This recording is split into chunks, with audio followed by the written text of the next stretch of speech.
Kembali ke King's Landing, Ratu Rhaenyra mendapati dirinya semakin terisolasi dengan setiap pengkhianatan baru. Tersangka Turncoak Adam Velaryon telah melarikan diri sebelum dia bisa diinterogasi. Pelariannya telah membuktikan kesalahannya, gumam White Worm. Lord Celtigar setuju dan mengusulkan pajak baru yang menghukum setiap anak yang lahir di luar nikah. Pajak semacam itu tidak hanya akan mengisi kembali pundi-pundi mahkota, tetapi juga mungkin menyingkirkan ribuan. Namun, rahmatnya memiliki kekhawatiran yang lebih mendesak daripada perbendaharaannya. Dengan memerintahkan penangkapan Adam Velaryon, dia tidak hanya kehilangan naga dan penunggang naga, tetapi juga tangan ratunya, dan lebih dari setengah pasukan yang telah berlayar dari Dragonstone untuk merebut tahta besi terdiri dari orang-orang yang disumpah untuk House Velaryon. Ketika diketahui bahwa Lord Corlys mendekam di penjara bawah tanah di bawah Red Keep, mereka mulai meninggalkan perjuangannya hingga ratusan. Beberapa berjalan ke Chobber Square untuk bergabung dengan kerumunan yang berkumpul di sekitar gembala, sementara yang lain menyelinap melalui gerbang postern atau melewati dinding, berniat kembali ke Driftmark. Mereka yang tetap tinggal juga tidak bisa dipercaya. Itu terbukti ketika dua pedang sumpah ular laut, Ser Denys Wudurick dan Ser Toron True, memotong jalan mereka ke ruang bawah tanah untuk membebaskan tuan mereka. Rencana mereka dikhianati oleh seorang pelacur. Ser Toron telah tidur, dan calon penyelamat diambil dan digantung. Kedua ksatria itu meninggal saat fajar, menendang dan menggeliat di dinding Red Keep saat jerat mengencang di leher mereka. Hari itu juga, tidak lama setelah matahari terbenam, kengerian lain mengunjungi istana ratu. Helaena Targaryen, saudara perempuan, istri, dan Ratu Raja Aegon II dan ibu dari anak-anaknya, melemparkan dirinya dari jendelanya di Maegor Holdfast untuk mati tertusuk paku besi yang melapisi parit kering di bawahnya. Dia hanya 1 dan 20. Setelah setengah tahun ditawan, mengapa Ratu Aegon memilih malam ini untuk mengakhiri hidupnya? Mushroom menegaskan bahwa Helaena bersama anak setelah siang dan malamnya dijual untuk pelacur biasa, tetapi penjelasan ini hanya dapat dikreditkan seperti kisahnya tentang Ratu Rumah Bordil, yang berarti, tidak dapat dikreditkan sama sekali. Grand Maester Munkun percaya kengerian melihat Ser Toron dan Ser Denys mati mendorongnya untuk bertindak, tetapi jika Ratu Muda tahu kedua pria itu hanya bisa sebagai gaolers, dan tidak ada bukti bahwa dia adalah saksi gantung mereka. Septon Eustace menyarankan bahwa Lady Mysaria, cacing putih, memilih malam ini untuk memberitahu Helaena tentang kematian putranya Maelor, dan cara kematiannya yang mengerikan, meskipun motif apa yang akan dia miliki untuk melakukannya, di luar kebencian sederhana, sulit dipahami. Maesters mungkin berdebat tentang kebenaran pernyataan tersebut, tetapi pada malam yang menentukan itu, sebuah kisah yang lebih gelap diceritakan di jalan-jalan dan gang-gang King's Landing, di penginapan dan rumah bordil dan toko-toko pot, bahkan Sep Suci. Ratu Helaena telah dibunuh, bisikan-bisikan itu terdengar, seperti putra-putranya sebelum dia. Pangeran Daeron dan naga-naganya akan segera berada di gerbang, dan bersama mereka akhir pemerintahan Rhaenyra.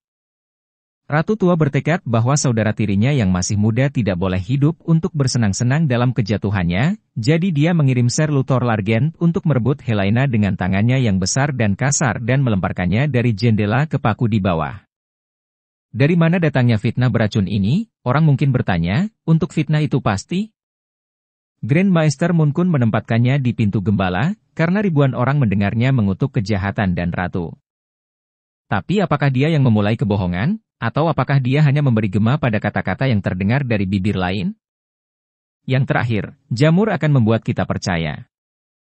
Fitnah yang begitu keji hanya bisa menjadi karya Larry Strong, kurcaci itu menegaskan, karena klub Voot tidak pernah meninggalkan King's Landing, seperti yang akan segera terungkap, tetapi hanya menyelinap ke dalam bayang-bayangnya, dari mana dia terus merencanakan dan berbisik. Mungkinkah kematian Helaena adalah pembunuhan? Mungkin, tetapi tampaknya tidak mungkin Ratu Rhaenyra berada di belakangnya. Helaena Targaryen adalah makhluk rusak yang tidak mengancam rahmatnya. Sumber-sumber kami juga tidak berbicara tentang permusuhan khusus di antara mereka. Jika Rhaenyra berniat membunuh, pasti itu adalah janda Ratu Alicent yang terlempar ke paku.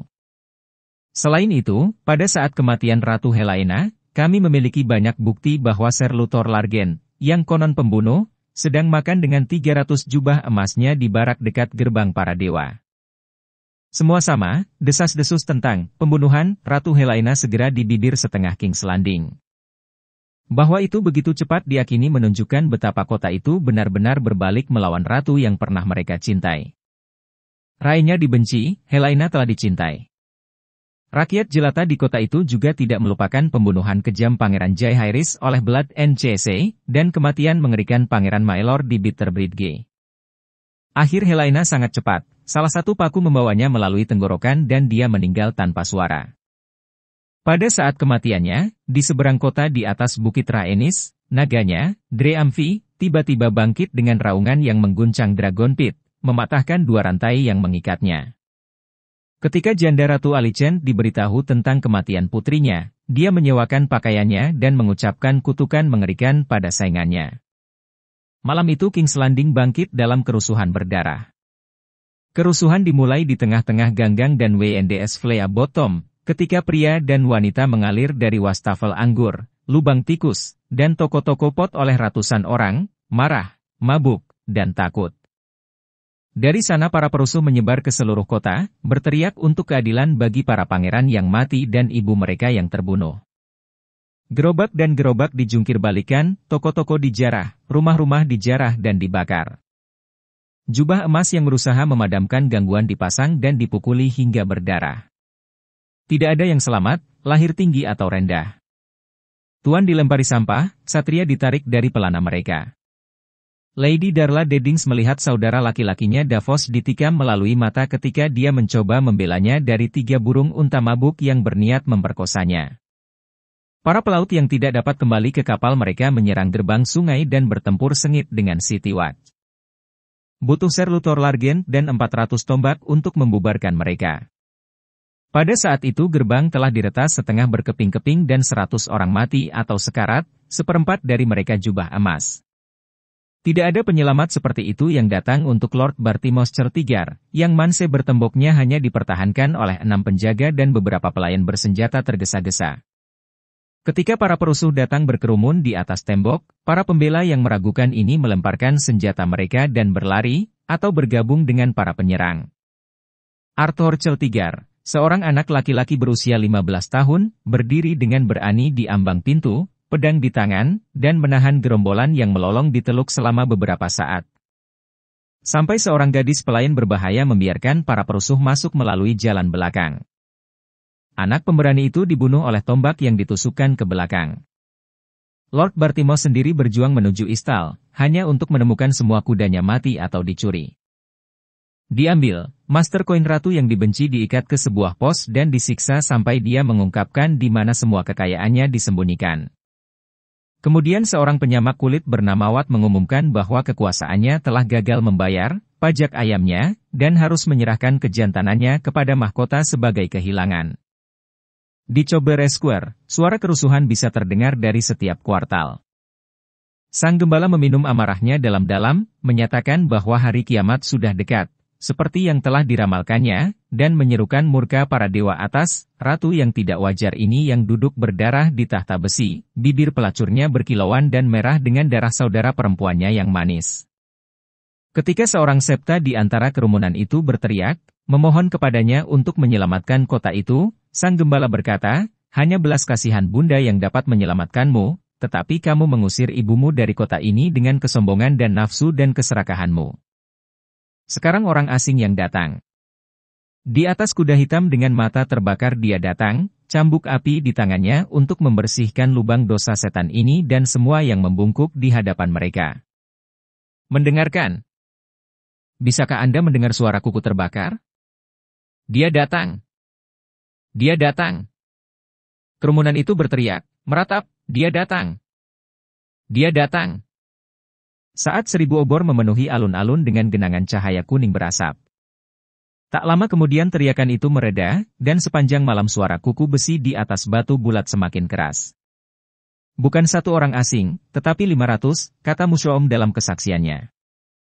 City Watch telah datang dengan kekuatan, 500 orang berpakaian ringmail hitam, topi baja, dan jubah emas panjang, dipersenjatai dengan pedang pendek, tombak, dan gudgel berduri. Mereka terbentuk di sisi selatan alun-alun, di balik dinding perisai dan tombak. Di kepala mereka mengendarai Ser Luthor Largen di atas kuda perang lapis baja, pedang panjang di tangannya. Melihatnya saja sudah cukup untuk mengirim ratusan orang mengalir ke WNDS dan gang-gang dan jalan-jalan samping. Ratusan lainnya melarikan diri ketika Ser Luthor memerintahkan jubah emas untuk maju. Namun, 10.000 tersisa. Pers begitu tebal sehingga banyak orang yang mungkin dengan senang hati melarikan diri mendapati diri mereka tidak dapat bergerak, mendorong dan menginjak-injak. Yang lain melonjak ke depan, mengunci lengan, dan mulai berteriak dan mengutuk ketika tombak maju ke ketukan drum yang lambat. Beri jalan, dasar orang-orang bodoh, Ser Luthor meraung pada domba-domba gembala. Pulanglah.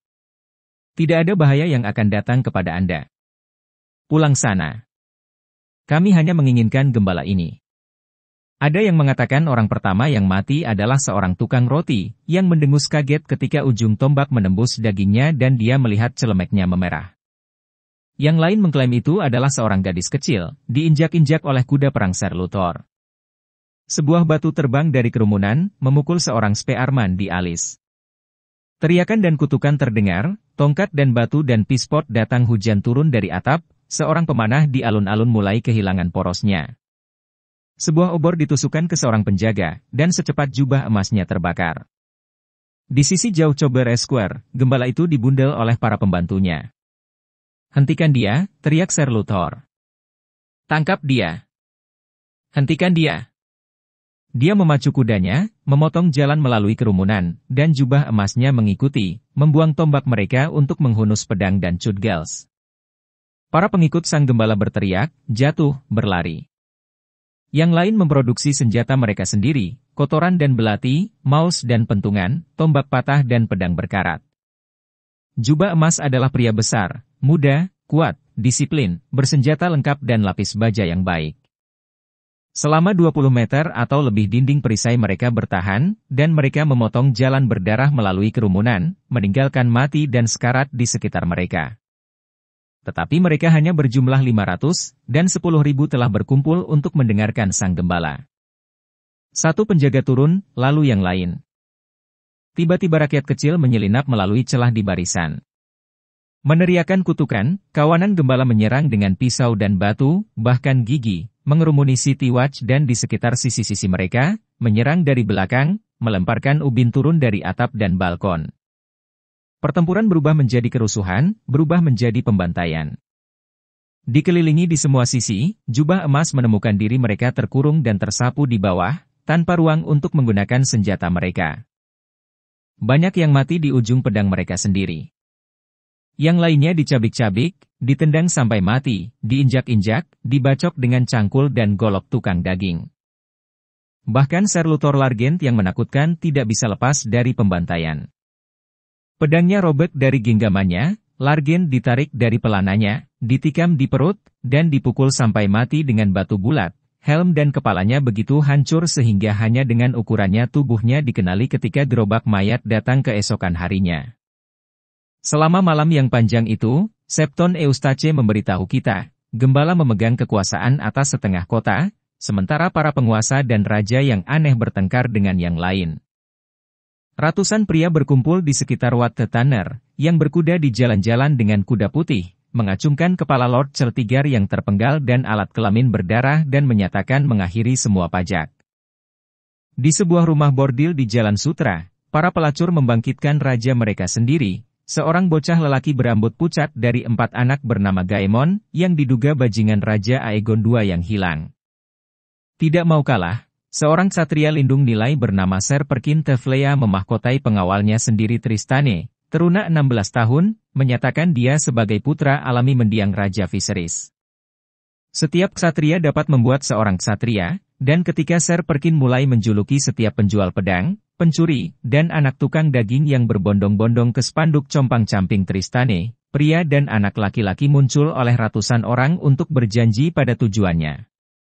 Menjelang fajar, api membakar seluruh kota, Chobler Square dipenuhi mayat, dan gerombolan pria pelanggar hukum berkeliaran di Flea Bottom, membobol toko-toko dan rumah-rumah dan meletakkan tangan kasar pada setiap orang jujur yang mereka temui. Jubah emas yang masih hidup telah mundur ke barak mereka, sementara ksatria Selokan, Raja Mumer, dan Nabi Gila menguasai jalanan. Seperti kecoak yang mirip mereka, yang terburuk dari mereka melarikan diri di depan cahaya, mundur ke lubang tersembunyi dan ruang bawah tanah untuk tidur dari pemabuk mereka, membagi jarahan mereka, dan mencuci darah dari tangan mereka. Jubah emas di gerbang tua dan gerbang naga berkumpul di bawah komando kapten mereka, Ser Balon BRCH dan Ser Gard T. Harelit, dan pada tengah hari telah berhasil memulihkan beberapa kemiripan ketertiban ke jalan-jalan di utara dan timur Bukit Rhaenys. Ser Medric Manderly, memimpin 100 orang White Harbor, melakukan hal yang sama untuk daerah timur laut Bukit Tinggi Aegon, sampai ke Gerbang Besi. Sisa King's Landing tetap dalam kekacauan. Ketika Ser Torhen Manderly memimpin orang-orang utaranya menuruni Hook, mereka menemukan Fisher-Mormer Square dan River Row dipenuhi dengan ksatria Selokan Ser Perkin. Di gerbang sungai, spanduk compang-camping, Raja Tristane terbang di atas benteng, sementara mayat kapten dan 3 serjaannya tergantung di gerbang.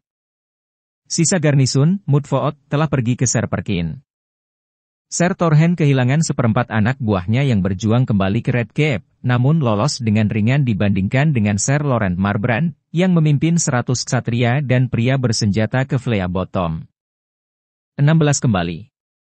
Ser Laurent, Lord Commander of the Queen's Guard, tidak ada di antara mereka. Pada musim gugur, Rhaenyra Targaryen mendapati dirinya sakit di setiap sisi, pemerintahannya hancur.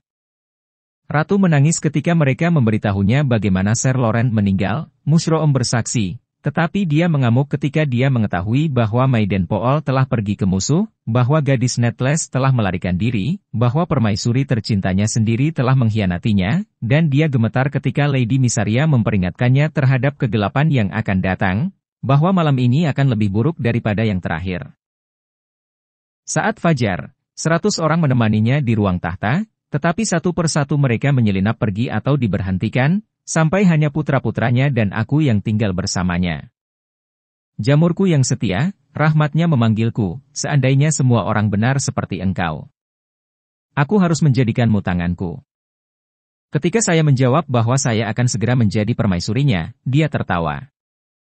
Tidak ada suara yang lebih manis. Senang mendengarnya tertawa. Trutelling Munkun mengatakan tidak ada ratu yang tertawa, hanya bahwa rahmatnya berayun dari kemarahan menjadi putus asa dan kembali lagi, mencengkeram begitu putus asa di Iron Throne sehingga kedua tangannya berdarah pada saat matahari terbenam.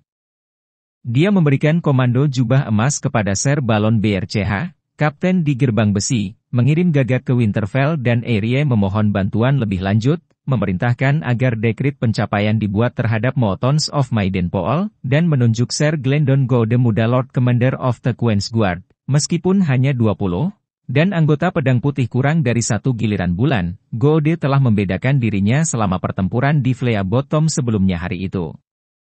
Dialah yang membawa kembali tubuh Ser Laurent, agar para perusuh tidak merusaknya. Meskipun si bodoh Mushroom tidak muncul dalam catatan Septon Eustace tentang hari terakhir, atau dalam Trutelling Munkun, keduanya berbicara tentang putra-putra ratu. Aegon the Younger pernah berada di sisi ibunya, namun jarang berbicara sepatah kata pun. Pangeran Joffrey, 10 dan 3, mengenakan baju besi pengawal dan memohon ratu untuk mengizinkannya naik ke Dragon Pit dan menaiki Tirases. Aku ingin berjuang untukmu, ibu, seperti yang dilakukan saudara-saudaraku. Biarkan saya membuktikan bahwa saya seberani mereka. Namun, kata-katanya hanya memperdalam tekad Rhaenya. Berani mereka, dan mati mereka, mereka berdua. Anak-anakku yang manis. Dan sekali lagi, rahmatnya melarang pangeran untuk meninggalkan kastil. Dengan terbenamnya matahari, hama King's Landing muncul sekali lagi dari lubang tikus, lubang tersembunyi, dan ruang bawah tanah mereka, dalam jumlah yang lebih besar daripada malam sebelumnya. Di Bukit Visenya, pasukan pelacur memberikan bantuan mereka secara bebas kepada siapapun yang bersedia bersumpah pedangnya kepada Gaemon Palehair, Raja Chunni, dalam bahasa vulgar kota. Di gerbang sungai, Ser Perkin berpesta dengan ksatria selokannya dengan makanan curian dan membawa mereka menyusuri tepi sungai, menjarah dermaga dan gudang dan kapal apapun yang belum melaut, bahkan ketika Wat the Tanner memimpin gerombolannya sendiri yang melolong melawan gerbang para dewa. Meskipun King's Landing membanggakan tembok besar dan menara kokoh, mereka telah dirancang untuk mengusir serangan dari luar kota, bukan dari dalam temboknya. Garnisun di gerbang para dewa sangat lemah, karena kapten mereka dan sepertiga dari jumlah mereka telah meninggal bersama Ser Luthor Largen di lapangan tukang sepatu. Mereka yang tersisa, banyak yang terluka, dengan mudah diatasi. Pengikut Wat tumpah ruah ke pedesaan, mengalir ke King's Road di belakang kepala Lord Celtigar yang membusuk, ke arah mana, bahkan Wat pun tidak yakin. Sebelum 1 jam berlalu, gerbang raja dan gerbang singa juga terbuka. Jubah emas pada awalnya telah melarikan diri, sementara, singa, di sisi lain telah dilemparkan bersama massa. 3 dari 7 gerbang King's Landing terbuka untuk musuh Rhaenyra. Namun, ancaman paling mengerikan terhadap pemerintahan ratu terbukti berada di dalam kota. Saat malam tiba, gembala itu muncul sekali lagi untuk melanjutkan khotbahnya di lapangan tukang sepatu. Mayat-mayat dari pertempuran tadi malam telah dibersihkan pada siang hari, kami diberitahu, tetapi tidak sebelum mereka dijarah dari pakaian dan koin mereka dan barang-barang berharga lainnya, dan dalam beberapa kasus kepala mereka juga. Ketika Nabi Satu Tangan itu menjerit kutukannya pada Ratu Keji, di Red Cave, 100 kepala yang terpenggal menatapnya, bergoyang di atas tombak tinggi dan tongkat tajam. Kerumunan itu, kata Septon Eustace, 2 kali lebih besar dan 3 kali lebih menakutkan dari malam sebelumnya. Seperti ratu yang sangat mereka benci, domba-domba, gembala itu memandang ke langit dengan ketakutan, takut naga Raja Aegon akan tiba sebelum malam berakhir, dengan pasukan di belakang mereka. Tidak lagi percaya bahwa ratu dapat melindungi mereka, mereka mencari gembala mereka untuk keselamatan. Tetapi nabi itu menjawab, ketika naga datang, dagingmu akan terbakar dan melepuh dan berubah menjadi abu. Istri-istrimu akan menari dalam gaun api, menjerit saat mereka terbakar, cabul dan telanjang di bawah api. Dan kamu akan melihat anak-anakmu yang kecil menangis, menangis sampai mata mereka meleleh dan meluncur seperti jeli di wajah mereka, sampai daging merah muda mereka menjadi hitam dan berderak dari tulang mereka. Orang asing itu datang, dia datang, untuk mencambuk kita karena dosa-dosa kita. Doa tidak bisa menahan amarahnya, tidak lebih dari air mata yang bisa memadamkan api naga.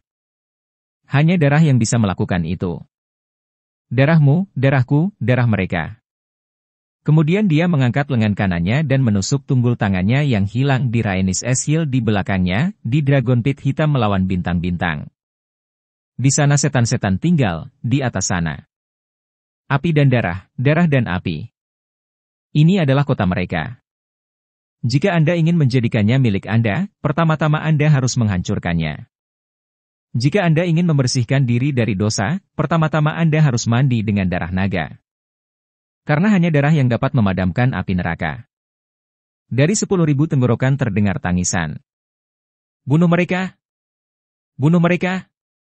Dan seperti binatang besar dengan 10.000 kaki, domba-domba mulai bergerak, mendorong, melambaikan obor mereka, mengacungkan pedang dan pisau dan lainnya, senjata kasar, berjalan dan berlari melalui jalan-jalan dan ganggang menuju Dragon Pit. Beberapa berpikir lebih baik dan menyelinap pergi ke rumah, tetapi untuk setiap orang yang pergi, 3 lagi tampaknya bergabung dengan pembunuh naga ini. Pada saat mereka mencapai Bukit Rhaenys, jumlah mereka telah berlipat ganda. Tinggi di atas Bukit Tinggi Aegon di seberang kota, Musroom menyaksikan serangan itu terungkap dari atap pegangan Maegor bersama ratu, putra-putranya, dan anggota istananya. Malam itu gelap dan mendung, obor begitu banyak sehingga, seolah-olah semua bintang telah turun dari langit untuk menyerbu Dragon Pit, kata si bodoh.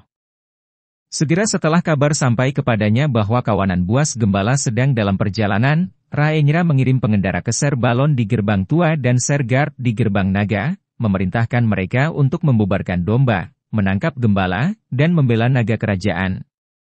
Tetapi dengan kota dalam kekacauan seperti itu, jauh dari pasti bahwa para penunggang telah menang. Bahkan jika mereka punya, jubah emas setia apa yang tersisa terlalu sedikit untuk memiliki harapan sukses. Rahmatnya juga memerintahkan mereka untuk menghentikan Blackwater dalam alirannya, kata Musroom. Ketika Pangeran Joffrey memohon kepada ibunya untuk membiarkan dia naik dengan ksatria mereka sendiri dan orang-orang dari White Harbor, Ratu menolak. Jika mereka mengambil bukit itu, yang ini akan menjadi yang berikutnya, katanya. Kita akan membutuhkan setiap pedang di sini untuk mempertahankan kastil. Mereka akan membunuh naga, kata Pangeran Joffrey, sedih. Atau naga akan membunuh mereka, kata ibunya, bergeming. Biarkan mereka terbakar. Alam tidak akan lama merindukan mereka. Ibu, bagaimana jika mereka membunuh Tirases? Kata pangeran muda itu. Ratu tidak mempercayainya. Mereka hama, pemabuk dan orang bodoh dan tikus selokan. Satu rasa dragon flame dan mereka akan lari. Mendengar itu si bodoh Mushroom angkat bicara, mengatakan, mereka mungkin pemabuk, tetapi seorang pria mabuk tidak mengenal rasa takut. Bodoh, aye, tapi orang bodoh bisa membunuh seorang raja. Tikus, itu juga, tapi 1000 tikus bisa menjatuhkan beruang. Saya melihatnya terjadi sekali, di bawah sana di Flea Bottom. Kali ini Ratu Rhaenyra tidak tertawa. Menawari si bodoh untuk menahan lidahnya atau kehilangannya, rahmatnya kembali ke tembok pembatas. Hanya Mushroom yang melihat Pangeran Joffrey merajuk, jika kesaksiannya dapat dipercaya, dan Mushroom telah diberitahu untuk menahan lidahnya. Hanya ketika para pengamat di atap mendengar Shras mengaum, ketidakhadiran sang pangeran dicatat. Itu sudah terlambat.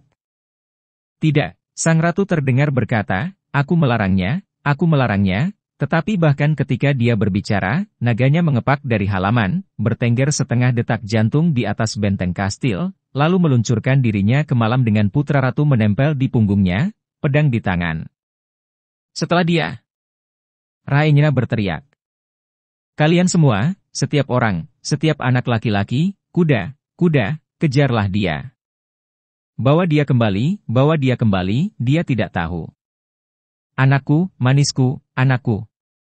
7 pria turun dari Red Keep malam itu, ke dalam kegilaan kota. Munkun memberitahu kami bahwa mereka adalah orang-orang terhormat, tugas yang terikat untuk mematuhi perintah ratu mereka. Septon Eustace ingin kita percaya bahwa hati mereka telah tersentuh oleh kasih seorang ibu kepada putranya. Jamur menamai mereka Dolts dan Dastards, bersemangat untuk mendapatkan hadiah yang kaya, dan terlalu membosankan untuk percaya bahwa mereka mungkin mati. Untuk sekali ini mungkin bahwa ketiga penulis sejarah kita memiliki kebenaran tentang itu, setidaknya sebagian. Septon kita, Maester kita, dan orang bodoh kita setuju dengan nama mereka. 7 orang yang berkuda adalah Ser Medric Manderly, pewaris White Harbor, Ser Loret Lansdale dan Ser Harold Darke, Ksatria Queensguard, Ser Harmon dari Alang-Alang, disebut Iron Banger, Ser Giles Ronwood, seorang ksatria yang diasingkan dari Dorne, Ser Willam Ross, dipersenjatai dengan pedang Valyrian yang terkenal ratapan, dan Ser Glendon Gode, Lord Commander of the Queensguard. 6 pengawal, 8 jubah emas, dan 20 orang bersenjata berkuda dengan 7 juara juga, tetapi nama mereka, sayangnya, belum sampai kepada kita. Banyak penyanyi telah membuat banyak lagu dari Ride of the Seven, dan banyak kisah telah diceritakan tentang bahaya yang mereka hadapi saat mereka berjuang melintasi kota, sementara King's Landing terbakar di sekitar mereka dan ganggang Flea Bottom memerah karena darah. Beberapa dari lagu-lagu itu bahkan memiliki beberapa kebenaran bagi mereka, tetapi itu di luar lingkup kami untuk menceritakannya di sini. Lagu-lagu juga dinyanyikan tentang penerbangan terakhir Pangeran Joffrey.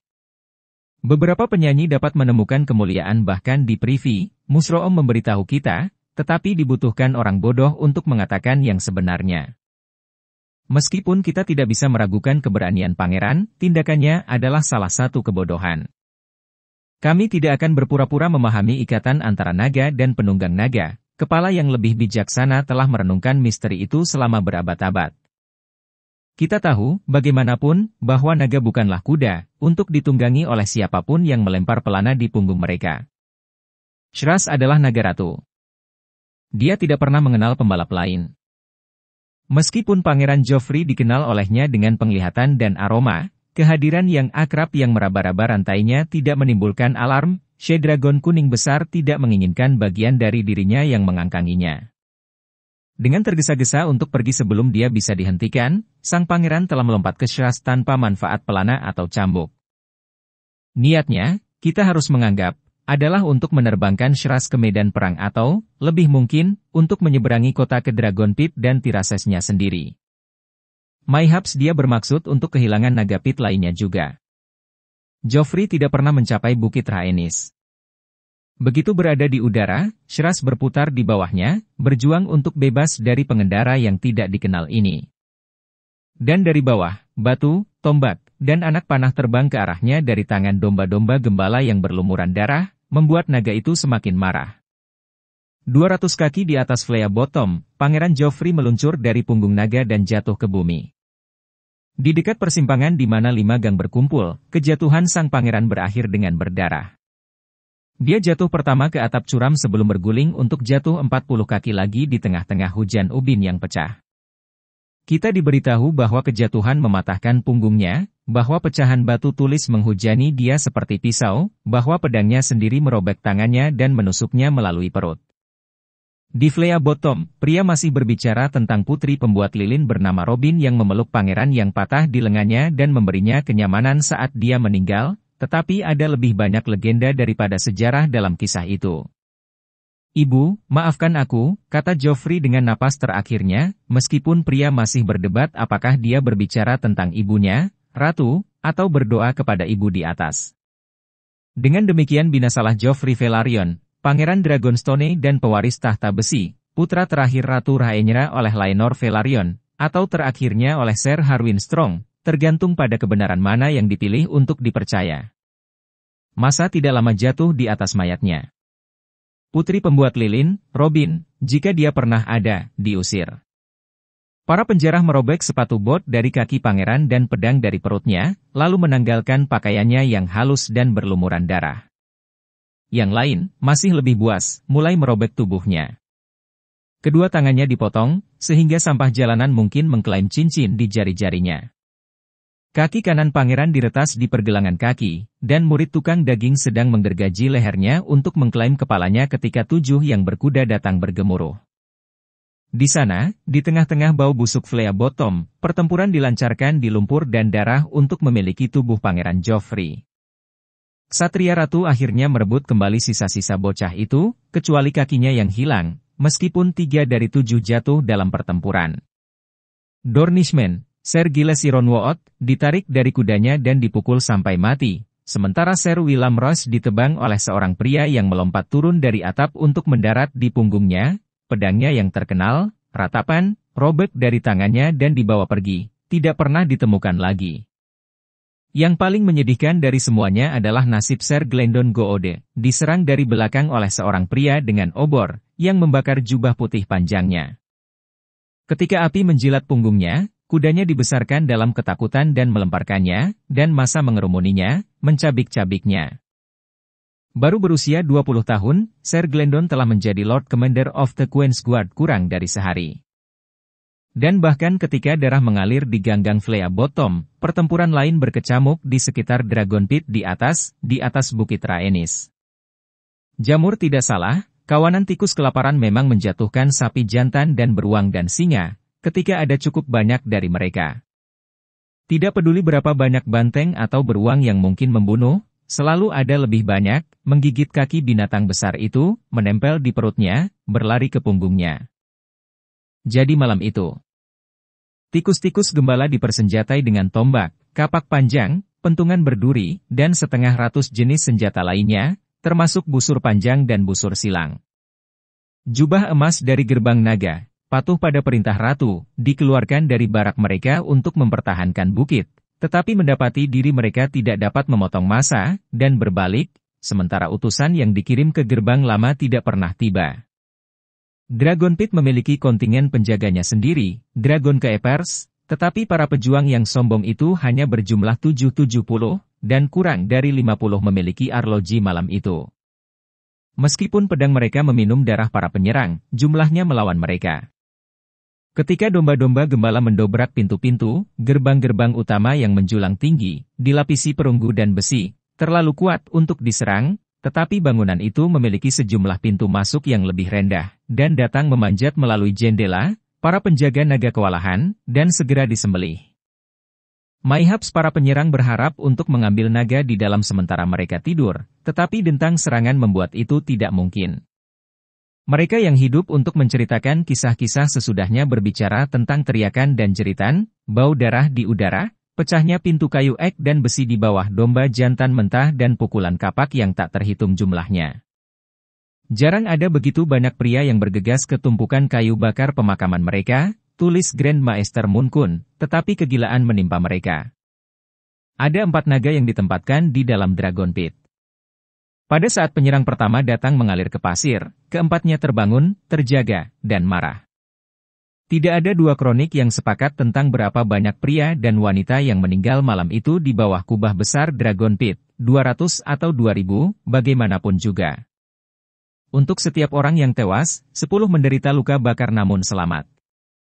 Terperangkap di dalam lubang, dikelilingi oleh dinding dan kubah dan diikat oleh rantai berat, naga tidak bisa terbang, atau menggunakan sayap mereka untuk menghindari serangan dan menukik ke bawah pada musuh mereka. Sebaliknya mereka bertarung dengan tanduk dan cakar dan gigi, berbelok ke arah ini dan itu seperti banteng di lubang tikus Flea Bottom. Tapi sapi jantan ini bisa menyemburkan api. Dragon Pit berubah menjadi neraka yang berapi-api di mana orang-orang yang terbakar terhuyung-huyung menjerit melalui asap, daging mengelupas dari tulang mereka yang menghitam, tulis Septon Eustace, tetapi untuk setiap orang yang meninggal, 10 lagi muncul, berteriak bahwa naga harus mati. Satu persatu, mereka melakukannya. Srikos adalah naga pertama yang menyerah, dibunuh oleh seorang tukang kayu yang dikenal sebagai Hob Tehewer, yang melompat ke lehernya, mendorong kapaknya ke tengkorak binatang itu ketika Srikos meraung dan memutar, mencoba membuangnya. 7 pukulan diberikan Hob dengan kakinya terkunci di leher naga, dan setiap kali kapaknya jatuh, dia meraung nama salah satu dari 7 pukulan. Itu adalah pukulan ke-7, pukulan orang asing, yang membunuh naga itu, menabrak sisik dan tulang ke otak binatang itu, jika Eustace dapat dipercaya. Morgul, ada tertulis, dibunuh oleh Burning Knight, seorang pria kasar besar dengan baju besi berat yang bergegas menuju api naga dengan tombak di tangan, menusukkan titiknya ke mata binatang itu berulang kali bahkan ketika api naga melelehkan pelat baja yang membungkusnya dan melahap daging di dalamnya. Tirases Pangeran Joffrey mundur kembali ke sarangnya. Kita diberitahu, memanggang begitu banyak calon pembunuh naga saat mereka bergegas mengejarnya sehingga pintu masuknya segera dilewati oleh mayat mereka. Tetapi harus diingat bahwa masing-masing gua buatan manusia ini memiliki 2 pintu masuk, satu menghadap ke pasir lubang, yang lain membuka ke lereng bukit. Gembala sendirilah yang mengarahkan para pengikutnya untuk menerobos pintu belakang. Ratusan orang melakukannya, melolong menembus asap dengan pedang dan tombak dan kapak. Saat Tirases berbalik, rantainya rusak, menjeratnya dalam jaring baja yang secara fatal membatasi gerakannya. Setengah lusin pria, dan 1 wanita, kemudian mengklaim telah memberikan naga pukulan mematikan, seperti tuannya, Tirases menderita penghinaan lebih lanjut bahkan dalam kematian, karena pengikut gembala mengiris selaput dari sayapnya dan merobeknya menjadi potongan-potongan compang-camping untuk membuat jubah kulit naga. Yang terakhir dari 4 naga lubang tidak mati dengan mudah. Legenda mengatakan bahwa Dreamfi telah melepaskan diri dari 2 rantainya pada saat kematian Ratu Helaena. Ikatan yang tersisa dia hancurkan sekarang, merobek tiang penyangga dari dinding saat masa mendesaknya, lalu terjun ke dalamnya dengan gigi dan cakar, merobek pria dan merobek anggota badan mereka bahkan saat dia melepaskan apinya yang mengerikan. Ketika orang lain mendekatinya, dia mengambil sayap, mengitari bagian dalam Dragon Pit yang luas dan menukik ke bawah untuk menyerang orang-orang di bawah. Tirases, Srikos, dan Morgul membunuh Skor, mungkin ada sedikit keraguan, tetapi Dreamfi membunuh lebih dari gabungan ketiganya. Ratusan orang melarikan diri dalam ketakutan dari apinya, tetapi ratusan lainnya, mabuk atau gila, atau memiliki keberanian prajurit itu sendiri, mendorong serangan itu. Bahkan di puncak kubah, naga itu mudah dijangkau pemanah, dan panah serta pertengkaran terbang di Dreamfi kemanapun dia pergi, pada jarak sedekat itu sehingga beberapa bahkan meninju sisiknya. Setiap kali dia menyala, orang-orang mengerumuni serangan itu, mendorongnya kembali ke udara. 2 kali naga itu terbang di gerbang perunggu besar Dragon Pit, hanya untuk menemukan mereka tertutup dan dilarang dan dipertahankan oleh jajaran tombak. Tidak dapat melarikan diri, Dreamfi kembali menyerang, menyelamatkan para penyiksanya sampai pasir lubang dipenuhi dengan mayat-mayat hangus, dan udaranya sangat tebal dengan asap dan bau daging yang terbakar, namun tombak dan panah masih terbang. Akhir datang ketika baut panah menorehkan salah satu mata naga. Setengah buta, dan marah oleh selusin luka yang lebih rendah, Dreamfi melebarkan sayapnya dan terbang lurus ke kubah besar di atas dalam upaya putus asa terakhir untuk masuk ke langit terbuka. Sudah dilemahkan oleh ledakan Dragon Flame, kubah retak di bawah kekuatan dampak, dan sesaat kemudian setengahnya jatuh, menghancurkan naga dan pembunuh naga di bawah bertonton batu pecah dan puing-puing. Penyerbuan Dragon Pit telah selesai. 4 naga Targaryen terbaring mati, meskipun dengan biaya yang mengerikan. Namun sang gembala belum menang, karena naga ratu sendiri tetap hidup dan bebas, dan ketika orang-orang yang selamat dari pembantaian yang terbakar dan berdarah di lubang itu tersandung dari runtuhan yang berasap, Shras turun ke atas mereka dari atas. Mushroom termasuk di antara mereka yang menonton bersama Ratu Rhaenyra di atap Maegor's Holdfast. 1000 jeritan dan teriakan bergema di seluruh kota, bercampur dengan raungan naga, katanya kepada kami. Di atas Bukit Rhaenys, Dragon Pit mengenakan mahkota api kuning, menyala begitu terang seolah-olah matahari terbit. Bahkan Ratu gemetar saat dia melihat, air mata berkilauan di pipinya. Belum pernah aku melihat pemandangan yang lebih mengerikan, lebih mulia. Banyak teman Ratu di atap melarikan diri, kurcaci memberitahu kami, takut bahwa api akan segera menelan seluruh kota, bahkan Red Keep di atas bukit tinggi Aegon. Yang lain membawa diri mereka ke Kastil Sept untuk berdoa memohon pembebasan. Rhaenyra sendiri memeluk putra terakhirnya yang masih hidup, Aegon Theounger, mencengkeramnya dengan keras ke dadanya. Dia juga tidak akan kehilangan cengkeramannya padanya, sampai saat yang menakutkan ketika Shras jatuh. Tanpa rantai dan tanpa pengendara, Shras mungkin dengan mudah terbang menjauh dari kegilaan. Langit adalah miliknya. Dia bisa saja kembali ke Red Keep, meninggalkan kota sepenuhnya, mengambil sayap untuk Dragonstone. Apakah suara dan api yang menariknya ke Bukit Rhaenys, raungan dan jeritan naga yang sekarat, bau daging yang terbakar?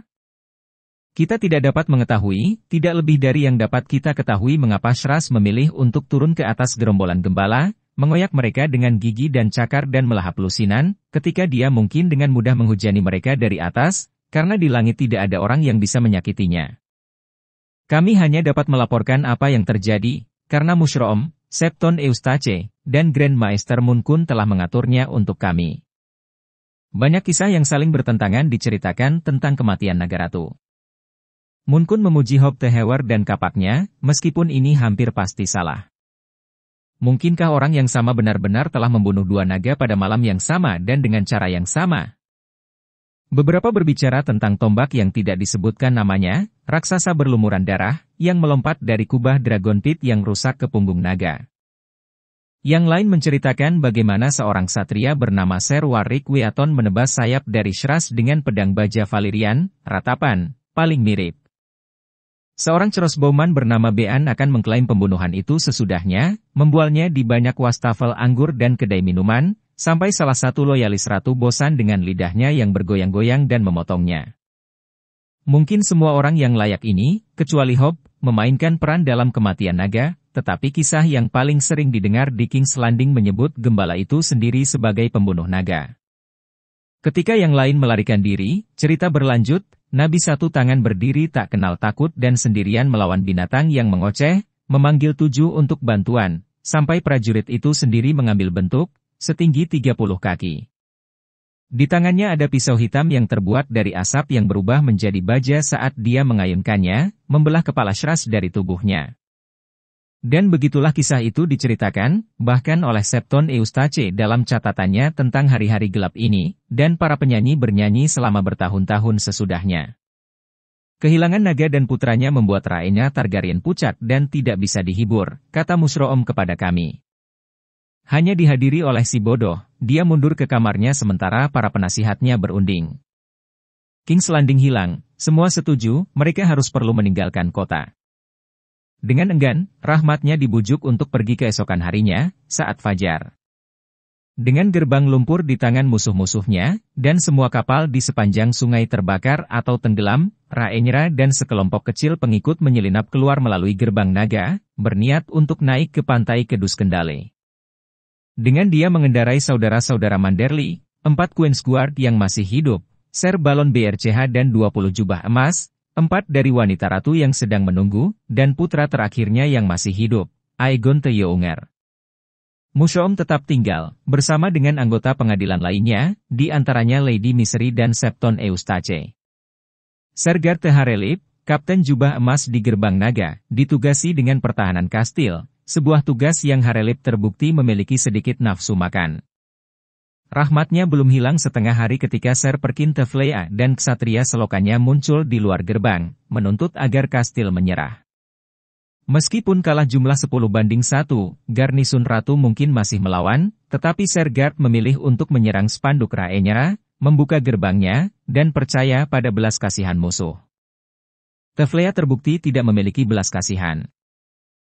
Gard Teharelip diseret di hadapannya dan dipenggal, bersama dengan 20 ksatria lainnya yang masih setia kepada ratu, di antaranya Ser Harmon dari Rhaets, Ironbanger, yang merupakan salah satu dari 7 yang berkuda.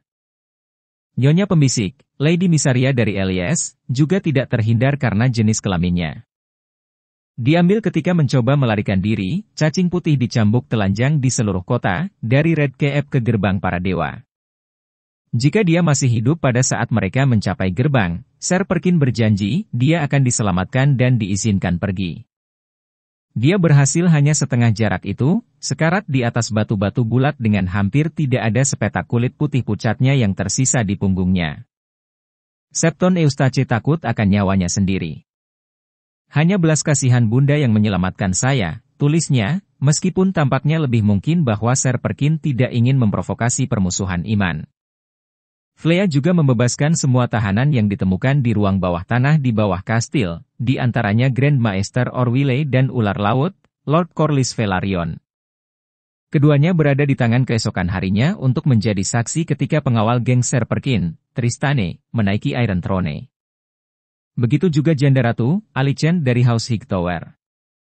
Di bawah sel hitam, anak buah Ser Perkin bahkan menemukan mantan Master Coin Raja Aegon, Ser Tyland Lannister, masih hidup meskipun penyiksa Rhaenyra telah membutakannya, mencabut kuku jari tangan dan kuku kakinya, memotong telinganya, dan membebaskannya dari kejantanannya. Master pembisik Raja Aegon, Larry Strong the Clubfoot, bernasib jauh lebih baik. Lord of Harrenhal muncul utuh dari manapun dia bersembunyi. Seperti seorang pria yang bangkit dari kubur, dia berjalan melalui lorong-lorong Red Keep seolah-olah dia tidak pernah meninggalkan mereka, untuk disambut hangat oleh Ser Perkin Teflea dan mengambil tempat kehormatan di sisi raja barunya. Pelarian ratu tidak membawa kedamaian bagi King's Landing. 3 raja memerintah atas kota itu, masing-masing di bukitnya sendiri, namun bagi rakyat mereka yang malang tidak ada hukum, tidak ada keadilan, tidak ada perlindungan, kata Trutelling. Tidak ada rumah manusia yang aman, atau kebajikan gadis manapun. Kekacauan ini bertahan selama lebih dari 1 putaran bulan. Maester dan cendekiawan lain yang menulis saat ini sering mengambil isyarat dari Moon Kun dan berbicara tentang bulan 3 raja, sarjana lain lebih suka bulan kegilaan, tetapi ini keliru, karena Gembala tidak pernah mengklaim kerajaan, menata dirinya sebagai putra sederhana dari 7. Namun tidak dapat disangkal bahwa ia memegang kekuasaan lebih dari puluhan ribu dari reruntuhan Dragon Pit. Kepala 5 naga yang telah dibunuh oleh para pengikutnya telah dipasang di tiang-tiang, dan setiap malam Gembala akan muncul di antara mereka untuk berkhotbah. Dengan naga mati dan ancaman pengorbanan tidak lagi dekat, Nabi mengalihkan kemarahannya pada orang-orang yang tinggi dan kaya. Hanya orang miskin dan rendah hati yang akan pernah melihat aula para dewa, dia menyatakan, tuan-tuan dan kesatria dan orang-orang kaya akan dicampakkan dalam kesombongan dan ketamakan mereka ke neraka. Singkirkan sutra dan satinmu, dan kenakan ketelanjanganmu dengan jubah kasar, katanya kepada para pengikutnya. Buang sepatumu, dan berjalanlah tanpa alas kaki di seluruh dunia, seperti Bapa menciptakanmu. Ribuan orang mematuhinya. Tetapi ribuan lainnya berpaling, dan setiap malam orang banyak yang datang untuk mendengar Nabi semakin kecil. Di ujung lain Street of the Sisters, kerajaan Kueer Gaemon Palehair berkembang di atas bukit Visenya. Pengadilan Raja Bajingan berusia 4 tahun ini terdiri dari pelacur, mumi, dan pencuri, sementara gerombolan bajingan, penjual pedang, dan pemabuk membela aturannya. Satu demi satu dekrit turun dari House of Kisses di mana Raja Cilik duduk, masing-masing lebih keterlaluan daripada yang terakhir. Gaemon memutuskan bahwa anak perempuan selanjutnya harus setara dengan anak laki-laki dalam hal warisan, bahwa orang miskin diberi roti dan bir pada saat kelaparan, bahwa laki-laki yang kehilangan anggota badan dalam perang sesudahnya harus diberi makan dan ditampung oleh tuan manapun yang telah mereka perjuangkan ketika kehilangan itu terjadi. Gaemon memutuskan bahwa suami yang memukul istri mereka sendiri harus dipukuli, terlepas dari apa yang telah dilakukan istri untuk menjamin hukuman tersebut. Dekrit ini hampir pasti adalah karya seorang pelacur Dornish bernama Sylvain Nassan, konon kekasih ibu raja kecil Aesye, jika Mushoom dapat dipercaya. Dekrit kerajaan juga dikeluarkan dari atas bukit tinggi Aegon, di mana Catspaw Serperkin Tristane duduk di tahta besi, tetapi itu memiliki sifat yang sangat berbeda. Raja pengawal mulai dengan mencabut pajak Ratu Rhaenyra yang tidak populer dan membagi koin di perbendaharaan kerajaan di antara para pengikutnya sendiri. Dia mengikutinya dengan pembatalan hutang secara umum, mengangkat 30 ksatria selokannya ke jajaran bangsawan, dan menjawab janji Raja Gaemon tentang roti dan bir gratis untuk yang kelaparan dengan memberikan hak kepada orang miskin untuk mengambil kelinci, dan rusa dari kayu raja juga, meskipun bukan rusa atau babi hutan. Sementara itu, Serperkin Teflea merekrut sejumlah jubah emas yang masih hidup ke spanduk Tristane. Dengan pedang mereka, dia menguasai gerbang naga, gerbang raja, dan gerbang singa, memberinya 4 dari 7 gerbang kota dan lebih dari setengah menara di sepanjang temboknya. Pada hari-hari awal setelah pelarian ratu, gembala sejauh ini adalah yang paling kuat dari 3 raja, kota, tetapi ketika malam berlalu, jumlah pengikutnya terus berkurang. Orang-orang kecil di kota itu terbangun seolah-olah dari mimpi buruk, tulis Septon Eustace, dan seperti orang-orang berdosa yang bangun kedinginan dan sadar setelah malam pesta pora mabuk dan bersenang-senang, mereka berpaling karena malu, menyembunyikan wajah mereka satu sama lain dan berharap untuk melupakan. Meskipun naga sudah mati dan ratu melarikan diri, begitulah kekuatan Iron Throne sehingga rakyat jelata masih melihat ke Red Keep ketika lapar atau takut. Jadi ketika kekuatan gembala berkurang di Bukit Rhaenys, kekuatan Raja Tristane Truevire, seperti yang sekarang dia sebut sendiri, bertambah di atas bukit tinggi Aegon. Banyak dan lebih banyak lagi yang terjadi di Tumbleton juga, dan di sanalah kita harus mengalihkan pandangan kita. Ketika berita kerusuhan di King's Landing mencapai tuan rumah Pangeran Daeron, banyak bangsawan muda menjadi cemas untuk maju ke kota sekaligus. Kepala di antara mereka adalah Sir Jon Roxton, Sir Roger Chorne, dan Lord Unwin Paake, tetapi Sir Hobart Hightower menasihati agar berhati-hati, dan 2 pengkhianat menolak untuk bergabung dengan serangan apapun kecuali tuntutan mereka sendiri dipenuhi. Ulf White akan dipanggil kembali, ingin diberikan kastil besar Highgarden dengan semua tanah dan pendapatannya, sementara Hart Hugh Hammer menginginkan tidak kurang dari mahkota untuk dirinya sendiri. Konflik ini mendidih ketika Tumbleton terlambat mengetahui kematian Aemon Targaryen di Harrenhal. Raja Aegon II belum pernah terlihat atau terdengar sejak jatuhnya King's Landing ke saudara tirinya Rhaenyra, dan ada banyak yang takut bahwa ratu telah membunuhnya secara diam-diam, menyembunyikan mayat itu agar tidak dikutuk sebagai pembunuh kerabat. Dengan saudaranya Aemon dibunuh juga, Hijau menemukan diri mereka tanpa raja dan tanpa pemimpin. Pangeran Daeron berdiri di urutan berikutnya dalam garis suksesi.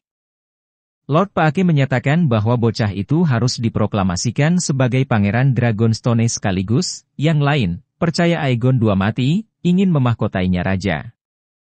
2 pengkhianat merasakan kebutuhan seorang raja juga, tetapi Daeron Targaryen bukanlah raja yang mereka inginkan. Kami membutuhkan orang yang kuat untuk memimpin kami, bukan anak laki-laki, kata Hart Hugh Hammer. Tahta harus menjadi milikku. Ketika Bold Jon Roxton menuntut untuk mengetahui dengan hak apa dia menganggap dirinya seorang raja, Lord Hammer menjawab, hak yang sama dengan sang penakluk. Seekor naga. Dan sungguh, dengan Vhagar akhirnya mati, naga tertua dan terbesar yang masih hidup di seluruh Westeros adalah Vermithor, yang pernah menjadi tunggangan raja tua, sekarang naga Hart-Hugwasi. Vermithor 3 kali lebih besar dari Shadagon Pangeran Daeron, Tessarion. Tidak ada orang yang melihat mereka bersama-sama bisa gagal untuk melihat bahwa itu Vermithor adalah binatang yang jauh lebih menakutkan. Meskipun ambisi Hammer tidak pantas dalam diri seseorang yang lahir begitu rendah, itu tidak dapat disangkal memiliki darah Targaryen dan telah membuktikan dirinya sengit dalam pertempuran dan tangan terbuka kepada mereka yang mengikutinya, menampilkan semacam kemurahan hati yang menarik orang ke pemimpin seperti mayat menarik lalat. Mereka adalah jenis orang terburuk, tentu saja, menjual pedang, ksatria perampok, dan seperti rakyat jelata, orang-orang berdarah tercemar dan kelahiran yang tidak pasti yang mencintai pertempuran demi dirinya sendiri dan hidup untuk pemerkosaan dan penjarahan. Banyak yang telah mendengar ramalan bahwa Palu akan menghancurkan naga, dan menganggapnya berarti bahwa kemenangan Hardhue telah ditentukan sebelumnya. Para penguasa dan ksatria Old Town dan Rhys tersinggung oleh arogansi klaim pengkhianat, bagaimanapun, dan tidak lebih dari Pangeran Daeron Targaryen sendiri, yang menjadi sangat marah sehingga dia melemparkan secangkir anggur ke wajah Hardhue. Sementara Lord White mengabaikan ini sebagai pemborosan anggur yang baik, Lord Hammer berkata, anak laki-laki kecil harus lebih sopan ketika pria berbicara. Kurasa ayahmu tidak cukup sering memukulmu. Hati-hati, aku tidak menebus kekurangannya. Kedua pengkhianat mengambil cuti bersama, dan mulai membuat rencana untuk penobatan Hammer. Ketika dilihat keesokan harinya, Hardhue mengenakan mahkota besi hitam, untuk kemarahan Pangeran Daeron dan para bangsawan dan ksatria sejatinya. Salah satunya, Ser Roger Chorne, dibuat begitu berani untuk menjatuhkan mahkota dari kepala Hammer. Mahkota tidak membuat seseorang menjadi raja, katanya. Kamu harus memakai tapal kuda di kepalamu, pandai besi. Itu adalah hal yang bodoh untuk dilakukan. Lord Hugh tidak geli. Atas perintahnya, anak buahnya memaksa Ser Roger ke tanah, di mana pandai besi itu memaku bukan hanya satu tapi 3 sepatu kuda ke tengkorak satria. Ketika teman-teman Chorne mencoba untuk campur tangan, belati ditarik dan pedang terhunus, meninggalkan 3 orang tewas dan selusin terluka. Itu lebih dari yang disiapkan oleh para penguasa loyalis Pangeran Daeron untuk menderita. Lord Unwin Paake dan Hobart Hightower yang agak enggan memanggil 11 bangsawan lainnya dan mendaratkan ksatria ke Dewan Rahasia di ruang bawah tanah penginapan Tumbleton, untuk membahas apa yang mungkin dilakukan untuk mengekang kesombongan para penunggang naga yang lahir di pangkalan. Para komplotan sepakat bahwa itu akan menjadi masalah sederhana untuk membuang White, yang mabuk lebih sering daripada tidak dan tidak pernah menunjukkan kecakapan besar dalam senjata. Hammer menimbulkan bahaya yang lebih besar, karena akhir-akhir ini dia dikelilingi siang dan malam oleh Lick Speedless, pengikut camp, dan penjual pedang yang menginginkan bantuannya. Itu akan membantu mereka sedikit untuk membunuh White dan meninggalkan Hammer hidup-hidup. Lord Paake menunjukkan, Hardhue harus mati dulu. Panjang dan keras adalah argumen di penginapan di bawah tanda bertuliskan, Calthrop berdarah, ketika para bangsawan mendiskusikan bagaimana ini bisa dilakukan dengan baik. Siapapun bisa dibunuh, kata Ser Hobart Hightower, tapi bagaimana dengan naga? Mengingat kekacauan di King's Landing, Ser Tyler Northros mengatakan, Tessarion saja sudah cukup untuk memungkinkan mereka merebut kembali Iron Throne. Lord Paake menjawab bahwa kemenangan akan menjadi kesepakatan yang lebih pasti dengan Vermithor dan Silverwing.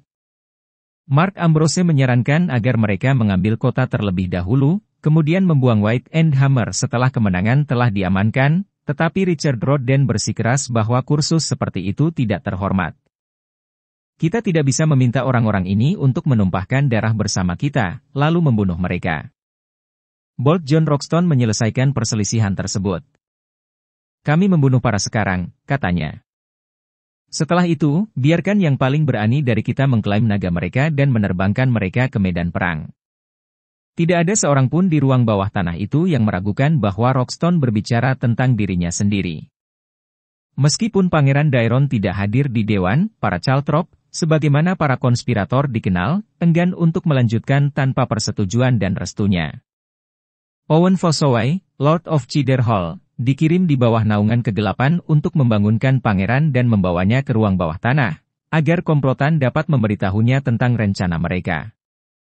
Pangeran yang dulu lembut itu juga tidak ragu-ragu ketika Lord Unwin Paake memberinya surat perintah untuk eksekusi Hardhue Hammer dan Ulf White, tetapi dengan bersemangat membubuhkan segelnya. Manusia mungkin merencanakan, tetapi mereka sebaiknya berdoa juga, karena tidak ada rencana yang dibuat oleh manusia yang pernah bertahan dari keinginan para dewa di atas. 2 hari kemudian, pada hari yang sama ketika para Calthrop berencana untuk menyerang, Tumbleton terbangun dalam kegelapan malam karena menjerit dan berteriak. Di luar tembok kota, kamp-kamp terbakar.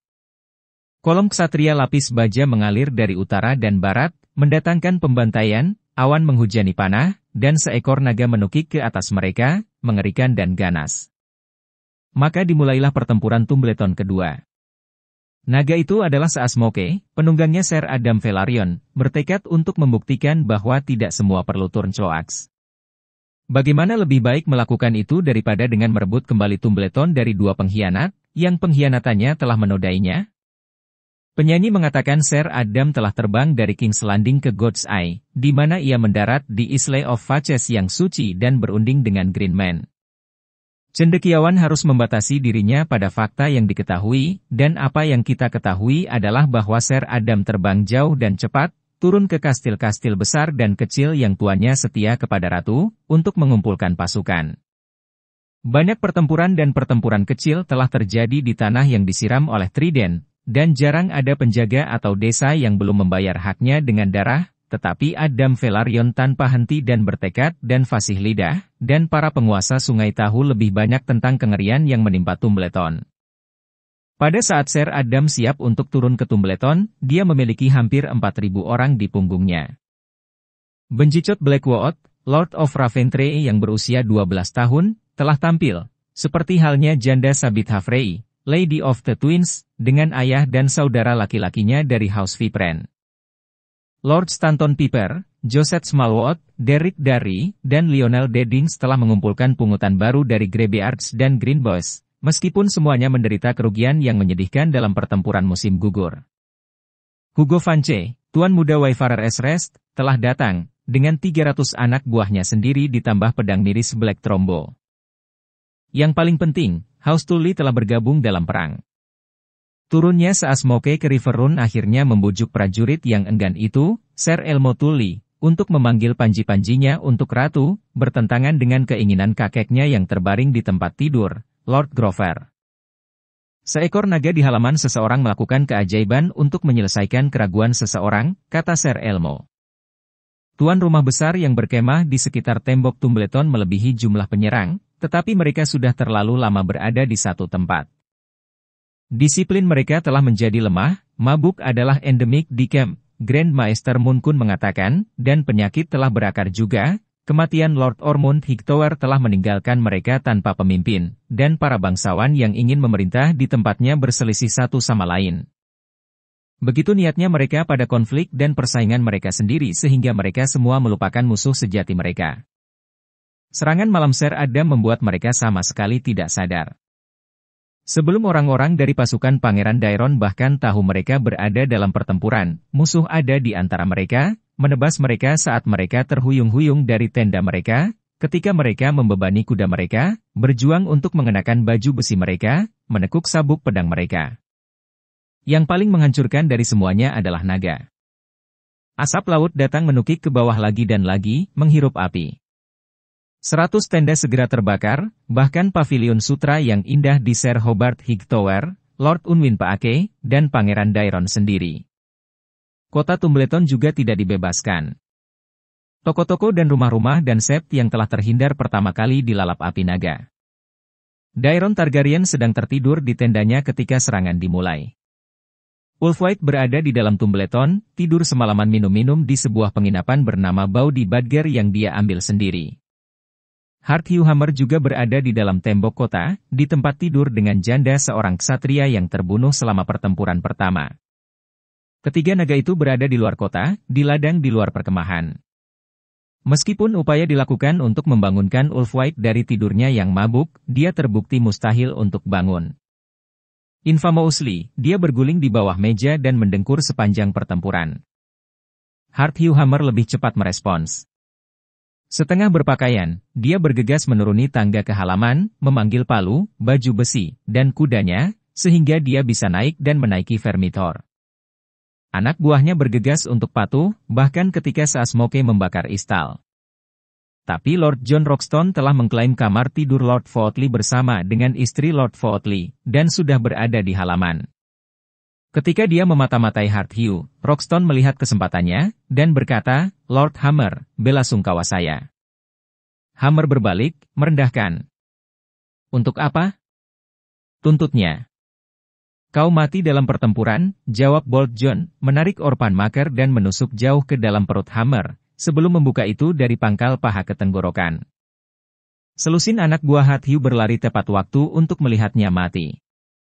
Bahkan pisau baja Valyrian seperti Orpan Maker sedikit berguna bagi seorang pria ketika itu adalah 1 lawan 10. Jon Rockstone yang berani membunuh 3 sebelum dia dibunuh secara bergantian. Dikatakan bahwa dia meninggal ketika kakinya tergelincir pada gulungan isi perut Hugh Hammer, tapi mungkin detail itu terlalu ironis untuk menjadi kenyataan. Ada 3 kisah yang saling bertentangan mengenai cara kematian Pangeran Daeron Targaryen. Klaim paling terkenal bahwa sang pangeran tersandung dari pavilionnya dengan pakaian tidurnya terbakar, hanya untuk ditebas oleh Myris Sellsworth Black Trombo, yang menghancurkan wajahnya dengan ayunan bintang paginya yang berduri. Versi ini adalah yang disukai oleh Black Trombo, yang menceritakannya jauh dan luas. Versi kedua kurang lebih sama, kecuali bahwa sang pangeran dibunuh dengan pedang, bukan bintang pagi, dan pembunuhnya bukan Black Trombo, tetapi beberapa orang bersenjata tak dikenal yang suka bahkan tidak menyadari siapa yang telah dia bunuh. Dalam alternatif ketiga, bocah pemberani yang dikenal sebagai Daeron Targaryen bahkan tidak berhasil keluar sama sekali, tetapi meninggal ketika pavilionnya yang terbakar runtuh menimpanya. Itu adalah versi yang disukai oleh True Telling Moonkun, dan oleh kami. Di langit di atas, Adam Velaryon bisa melihat pertempuran berubah menjadi kekalahan di bawahnya. 2 dari 3 penunggang naga musuh sudah mati, tetapi dia tidak akan tahu itu. Dia pasti bisa melihat naga musuh.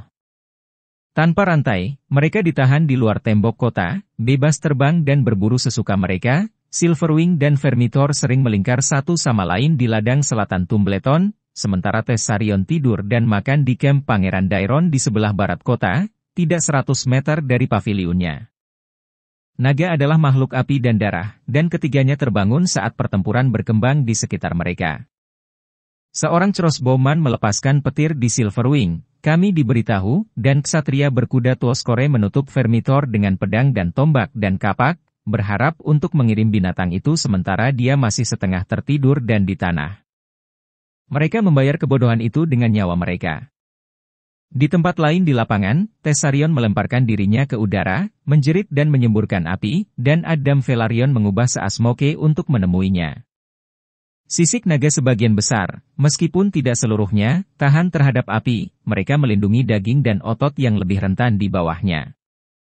Seiring bertambahnya usia naga, sisiknya menebal dan tumbuh lebih keras, memberikan perlindungan yang lebih besar. Bahkan ketika apinya membakar lebih panas dan lebih ganas, di mana nyala api tukik dapat membakar jerami, nyala api Balerion atau Vagar dalam kepenuhan kekuatan mereka dapat dan melelehkan baja dan batu.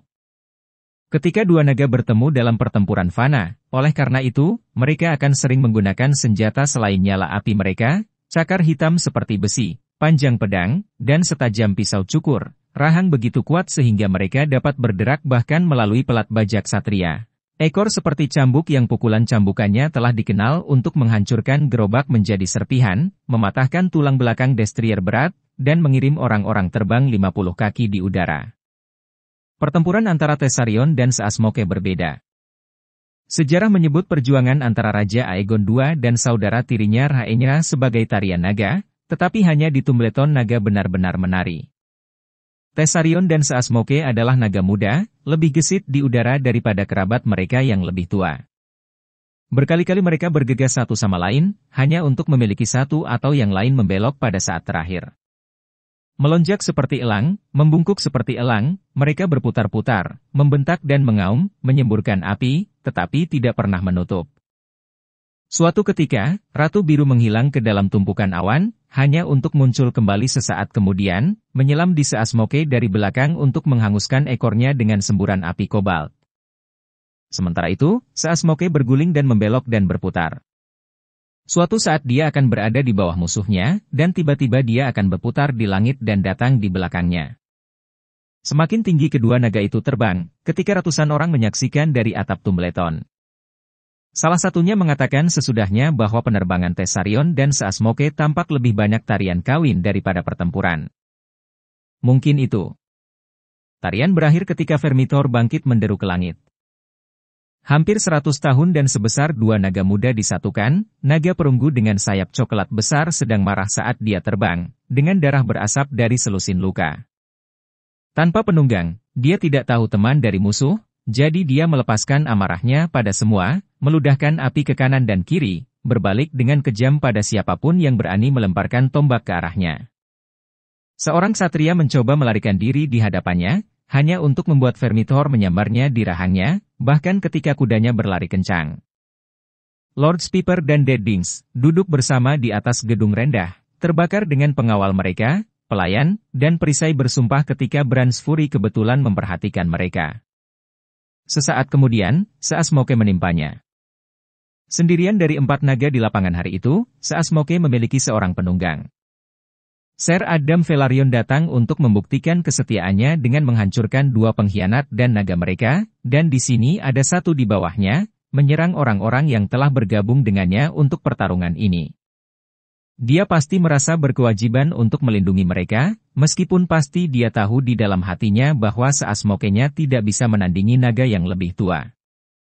Ini bukan tarian, tapi pertarungan sampai mati. Vermithor telah terbang tidak lebih dari 20 kaki di atas pertempuran ketika Seasmoke menabraknya dari atas, mendorongnya menjerit ke lumpur.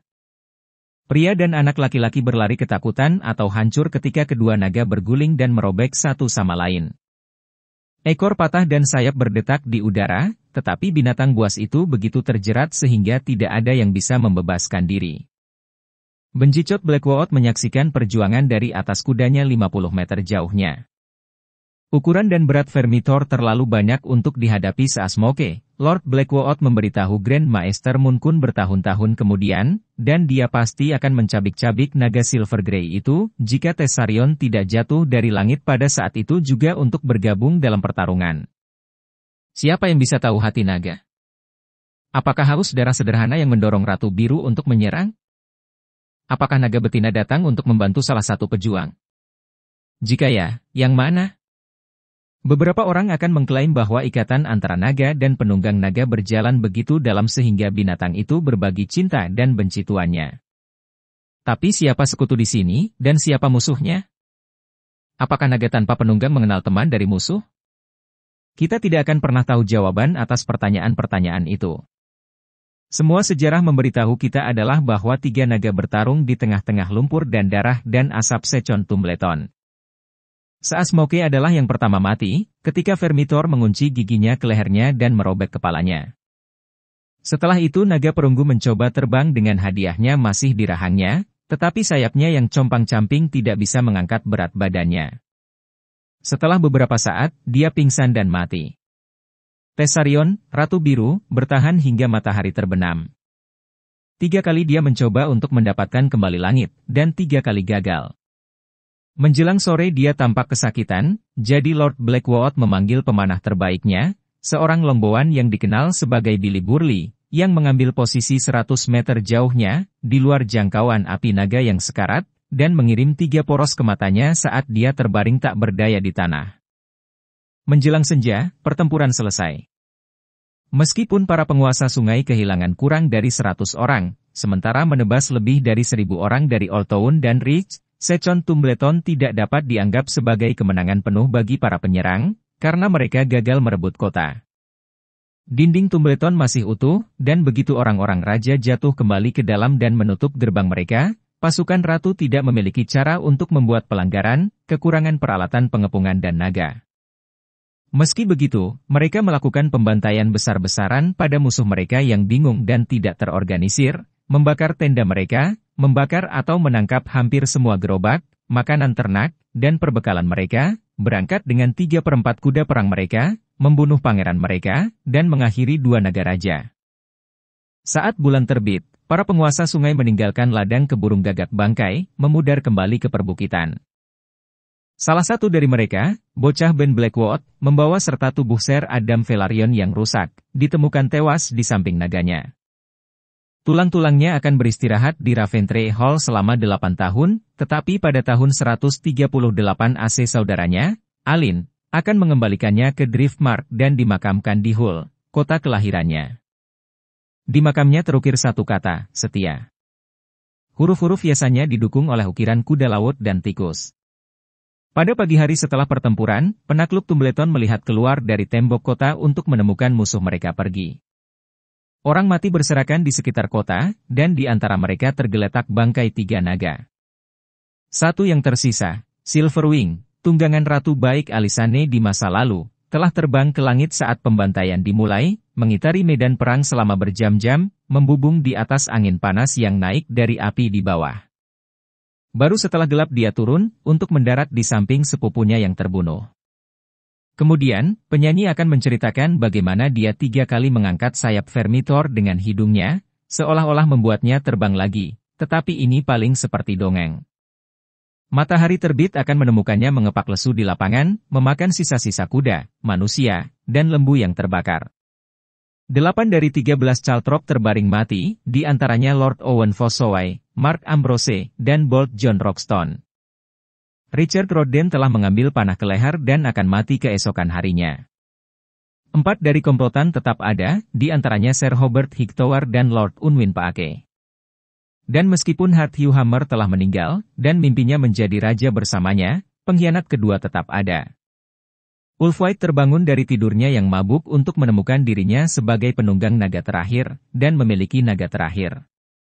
The Hammer sudah mati, dan anakmu juga, katanya kepada Lord Paake. Yang tersisa hanyalah aku. Ketika Lord Paake menanyakan niatnya, White menjawab, kami berbaris, seperti yang Anda inginkan. Kamu mengambil kota, aku akan mengambil tahta berdarah, bagaimana itu? Keesokan paginya, Sir Hobart Hightower memanggilnya, untuk menceritakan rincian serangan mereka terhadap King's Landing.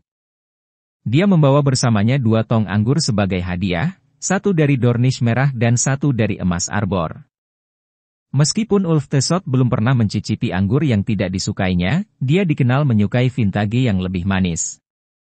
Tidak diragukan lagi Sir Hobart berharap untuk menyesap asam merah sementara Lord Ulf menenggak emas Arbor.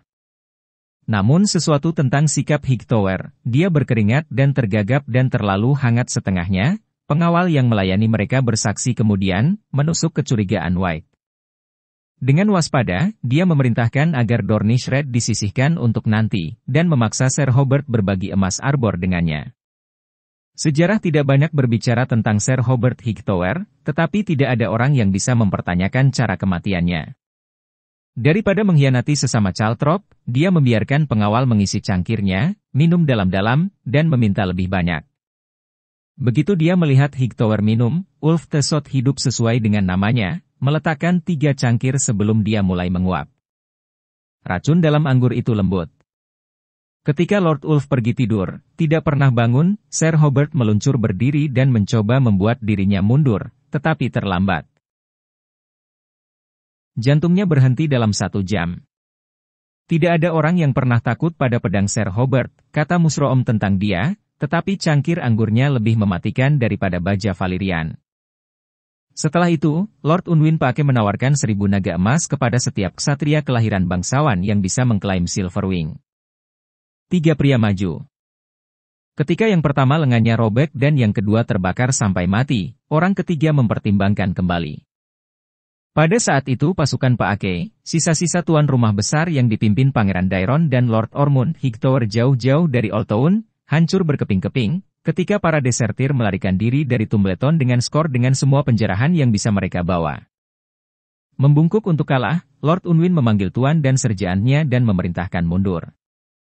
Terdakwa Turncloak Addam Velaryon, lahir Addam of Hull, telah menyelamatkan King's Landing dari musuh ratu dengan mengorbankan nyawanya sendiri.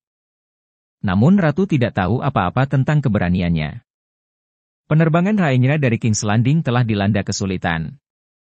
Di Rosby, dia menemukan gerbang kastil dilarang mendekat, atas perintah wanita muda yang klaimnya telah dia lewati demi seorang adik laki-laki.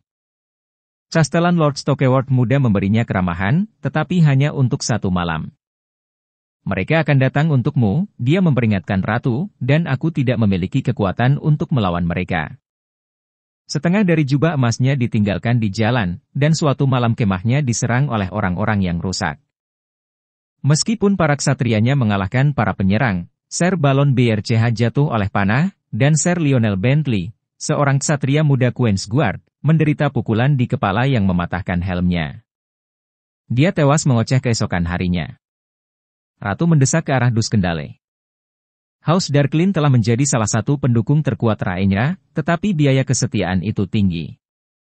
Lord Guntor telah kehilangan nyawanya dalam pelayanan ratu, seperti halnya pamannya Stefan. Duskendale sendiri telah dipecat oleh Ser Criston Cole. Tidak mengherankan jika janda Lord Guntor kurang gembira ketika rahmatnya muncul di gerbangnya. Hanya perantaraan Sir Harold Darke yang membujuk Lady Meredith untuk mengizinkan ratu masuk ke dalam temboknya sama sekali. Darkes adalah kerabat jauh keluarga Darklin, dan Sir Harold pernah menjabat sebagai pengawal almarhum Sir Stefan, dan hanya dengan syarat bahwa dia tidak akan tinggal lama. Setelah aman di balik tembok benteng Dun, menghadap ke pelabuhan, Rhaenyra memerintahkan Maester Lady Darklin untuk mengirim kabar ke Grand Maester Gerardis di Dragonstone, meminta agar sebuah kapal dikirim sekaligus untuk membawanya pulang. 3 gagak terbang, kronik kota menegaskan. Namun seiring berlalunya waktu, tidak ada kapal yang muncul. Juga tidak ada jawaban yang kembali dari Gerardis di Dragonstone, ke kemarahan ratu. Sekali lagi dia mulai mempertanyakan kesetiaan Grand Maesternya. Ratu memiliki nasib yang lebih baik di tempat lain. Dari Winterfell, Cregan Stark menulis untuk mengatakan bahwa dia akan membawa tuan rumah ke selatan sesegera mungkin, tetapi memperingatkan bahwa akan membutuhkan waktu untuk mengumpulkan anak buahnya, karena wilayahku besar, dan dengan musim dingin di atas kita, kita harus membawa panen terakhir kita, atau kelaparan ketika salju datang untuk tinggal. Orang utara itu menjanjikan ratu 10.000 orang, lebih muda dan lebih ganas dari serigala musim dinginku. Gadis Vale menjanjikan bantuan juga, ketika dia menjawab dari kastil musim dinginnya, Gerbang Bulan. Tetapi dengan jalur gunung yang tertutup salju, para ksatrianya harus datang melalui laut. Jika House Velaryon akan mengirim kapalnya ke Gultown, Lady Jane menulis, dia akan mengirim pasukan ke Duskendale sekaligus. Jika tidak, dia harus menyewa kapal dari Braavos dan Pentos, dan untuk itu dia akan membutuhkan koin. Ratu Rhaenyra tidak memiliki emas atau kapal. Ketika dia mengirim Lord Corlys ke ruang bawah tanah, dia kehilangan armadanya, dan dia melarikan diri dari King's Landing dalam ketakutan hidupnya, tanpa koin. Putus asa dan takut, rahmatnya berjalan di benteng kastil Duskendale sambil menangis, tumbuh semakin abu-abu dan kuyup. Dia tidak bisa tidur dan tidak mau makan. Dia juga tidak akan menderita berpisah dari Pangeran Aegon, putra terakhirnya yang masih hidup.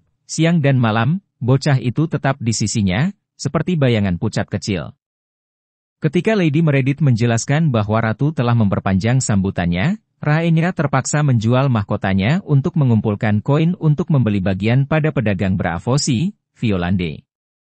Sir Harold Darke mendesaknya untuk mencari perlindungan dengan Lady Arryn di Vale, sementara Sir Medric Manderly mencoba membujuknya untuk menemaninya dan saudaranya Sir Torhen kembali ke White Harbor, tetapi rahmatnya menolak mereka berdua. Dia bersikeras untuk kembali ke Dragonstone. Di sana dia akan menemukan telur naga, dia memberitahu loyalisnya, dia pasti memiliki naga lain, atau semuanya hilang. Angin kencang mendorong Violande lebih dekat ke pantai Driftmark daripada yang mungkin diinginkan ratu, dan 3 kali dia lewat dalam jarak memanggil kapal perang ular laut, tetapi Rhaenyra berhati-hati agar tidak terlihat. Akhirnya Braavosi dimasukkan ke pelabuhan di bawah Dragonmount pada Eventide. Ratu telah mengirim seekor gagak dari Duskendale untuk memberitahu kedatangannya, dan menemukan seorang pengawal menunggu saat dia turun bersama putranya Aegon, para wanitanya, dan 3 ksatria Queensguard. Jubah emas yang telah berkuda bersamanya dari King's Landing tinggal di Duskendale, sementara Manderly tetap di atas Violande, menuju White Harbor.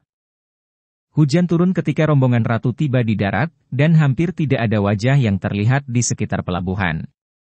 Bahkan rumah bordil di dermaga tampak gelap dan sepi, tetapi rahmatnya tidak memperhatikan.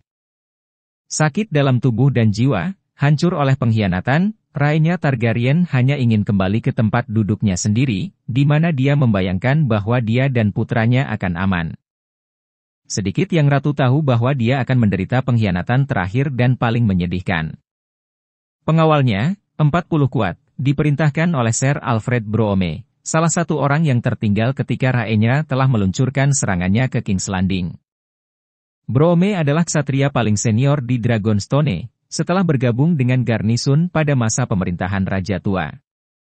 Dengan demikian, dia berharap akan disebut sebagai castellan ketika Rhaenyra pergi untuk merebut Iron Throne, tetapi watak cemberut dan sikap masam Sir Alfred tidak mengilhami kasih sayang atau kepercayaan. Mushroom memberitahu kami, jadi ratu telah melewatinya demi Sir Robert Quince yang lebih ramah.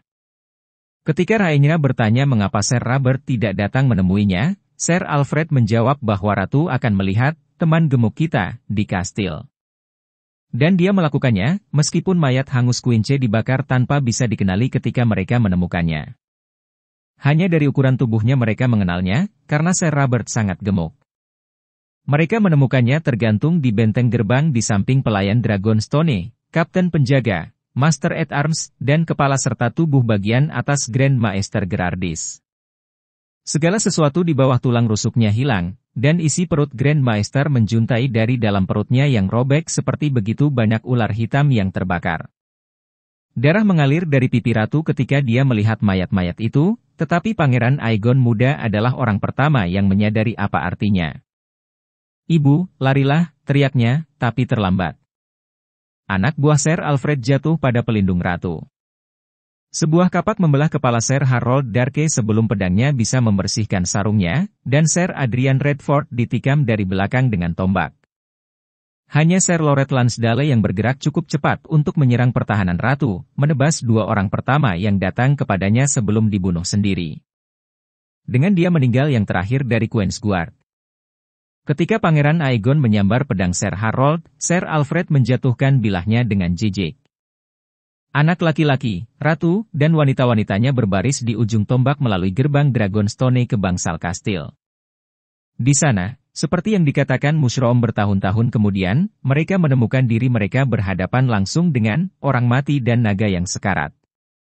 Sisik Sunfyre masih bersinar seperti emas yang dipukuli di bawah sinar matahari, tetapi ketika dia tergeletak di atas batu Valyrian hitam yang menyatu di halaman, jelas terlihat dia adalah benda yang rusak, dia yang telah menjadi naga paling megah yang pernah terbang di langit Westeros. Sayap semua tapi robek dari tubuhnya oleh Meleis menonjol pada sudut yang canggung, sementara bekas luka segar di punggungnya masih berasap dan berdarah ketika dia bergerak. Sunfyre melingkar dalam bola ketika ratu dan rombongannya pertama kali melihatnya.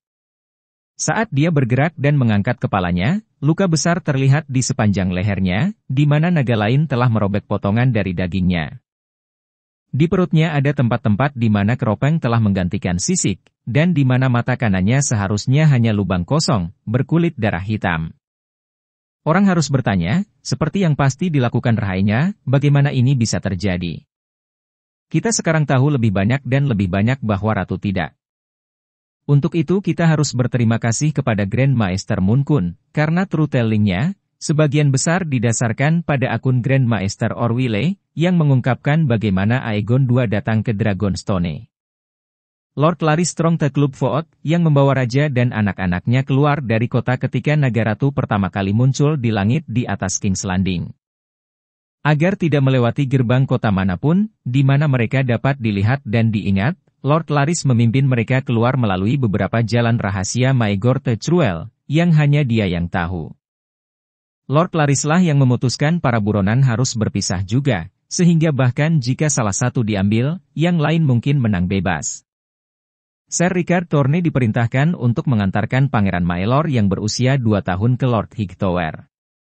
Putri Jaehaera, seorang gadis manis dan sederhana berusia 6 tahun, ditugaskan untuk Sir Willis Fell, yang bersumpah untuk membawanya dengan selamat ke Storm's End. Tidak ada yang tahu di mana yang lain diikat, jadi tidak ada yang bisa mengkhianati yang lain jika ditangkap. Dan hanya Larys sendiri yang tahu bahwa raja, yang dilucuti dari kemahirannya dan mengenakan jubah nelayan bernoda garam, telah disembunyikan di antara banyak ikan cod di perahu nelayan dalam perawatan seorang ksatria dengan kerabat di Dragonstone. Begitu dia mengetahui raja telah pergi, Clubfoot beralasan, Rhaenyra pasti akan mengirim orang-orang yang memburunya, tetapi sebuah perahu tidak meninggalkan jejak di atas ombak, dan hanya sedikit pemburu yang akan berpikir untuk mencari Aegon di pulau saudara perempuannya sendiri, di bawah bayang-bayang bentengnya. Semua Grand Maester Orwyle ini berasal dari bibir Lord Strong sendiri, Moon Kun memberitahu kami. Dan di sana Aegon mungkin tetap ada, tersembunyi namun tidak berbahaya, menumpulkan rasa sakitnya dengan anggur dan menyembunyikan bekas luka bakarnya di bawah jubah tebal, seandainya Sun Fire tidak sampai ke Dragonstone. Kita mungkin bertanya apa yang membuatnya kembali ke Dragonmont, karena banyak yang memilikinya. Apakah naga yang terluka, dengan sayapnya yang patah setengah sembuh, didorong oleh naluri primal untuk kembali ke tempat kelahirannya, gunung berasap tempat dia muncul dari telurnya? Atau apakah dia entah bagaimana merasakan kehadiran Raja Aegon di pulau itu, melintasi liga panjang dan lautan badai, dan terbang ke sana untuk bergabung kembali dengan penunggangnya? Septon Eustace melangkah lebih jauh dengan menyarankan bahwa Sun Fire merasakan kebutuhan Aegon yang sangat mendesak. Tapi siapa yang bisa menganggap tahu hati naga? Setelah serangan naas Lord Walis Mooton mengusirnya dari ladang abu dan tulang di luar Rock Rest, sejarah kehilangan pandangan Sun Fire selama lebih dari setengah tahun, kisah-kisah tertentu yang diceritakan di Aula Craps dan Brunes menunjukkan naga itu mungkin berlindung di hutan pinus yang gelap dan gua-gua Cerak Chow Point untuk beberapa waktu itu. Meskipun sayapnya yang robek telah cukup membaik baginya untuk terbang, itu telah sembuh pada sudut yang jelek dan tetap lemah. Sun Fire tidak bisa lagi melambung, atau tetap di udara untuk waktu yang lama, tetapi harus berjuang untuk terbang bahkan jarak pendek. Si bodoh jamur, dengan kejam, mengatakan bahwa sementara kebanyakan naga bergerak di langit seperti elang, Sun Fire telah menjadi tidak lebih dari ayam bernapas api emas besar, melompat dan berkibar dari bukit ke bukit. Namun, ayam bernapas api ini melintasi perairan Teluk Blackwater karena Sun Fire lah yang dilihat para pelaut di Nesaria menyerang Grey Ghost. Sir Robert Quince menyalahkan kanibal, tetapi Tom Tangletongwe, seorang gagap yang mendengar lebih dari yang dia katakan, telah menghujani Volantenes dengan bir, mencatat semua kali mereka menyebutkan sisik emas penyerang. Kanibal, seperti yang dia tahu betul, berwarna hitam seperti batu bara. Maka dua Tom dan sepupu mereka, setengah benar, karena hanya Sir Marston yang berbagi darah mereka, menjadi saudara perempuan Tom Tanglebeard oleh ksatria yang mengambil kepala gadisnya, berlayar di perahu kecil mereka untuk mencari pembunuh Grey Ghost. Raja yang terbakar dan naga yang cacat masing-masing menemukan tujuan baru di sisi lain. Dari sarang tersembunyi di lereng timur Dragonmont yang sunyi, Aegon memberanikan diri setiap hari saat fajar, naik ke langit lagi untuk pertama kalinya sejak Rock Rest, sementara Two Toms dan sepupu mereka Marston Waters kembali ke sisi lain pulau untuk mencari orang-orang yang bersedia membantu mereka mengambil kastil. Bahkan di Dragonstone, kursi dan benteng panjang Ratu Rhaenyra, mereka menemukan banyak yang tidak menyukai ratu karena alasan baik dan buruk. Beberapa berduka karena saudara laki-laki, putra, dan ayah yang terbunuh selama penaburan atau selama pertempuran kerongkongan, beberapa berharap untuk penjarahan atau kemajuan, sementara yang lain percaya seorang putra harus datang sebelum seorang putri, memberi Aegon klaim yang lebih baik.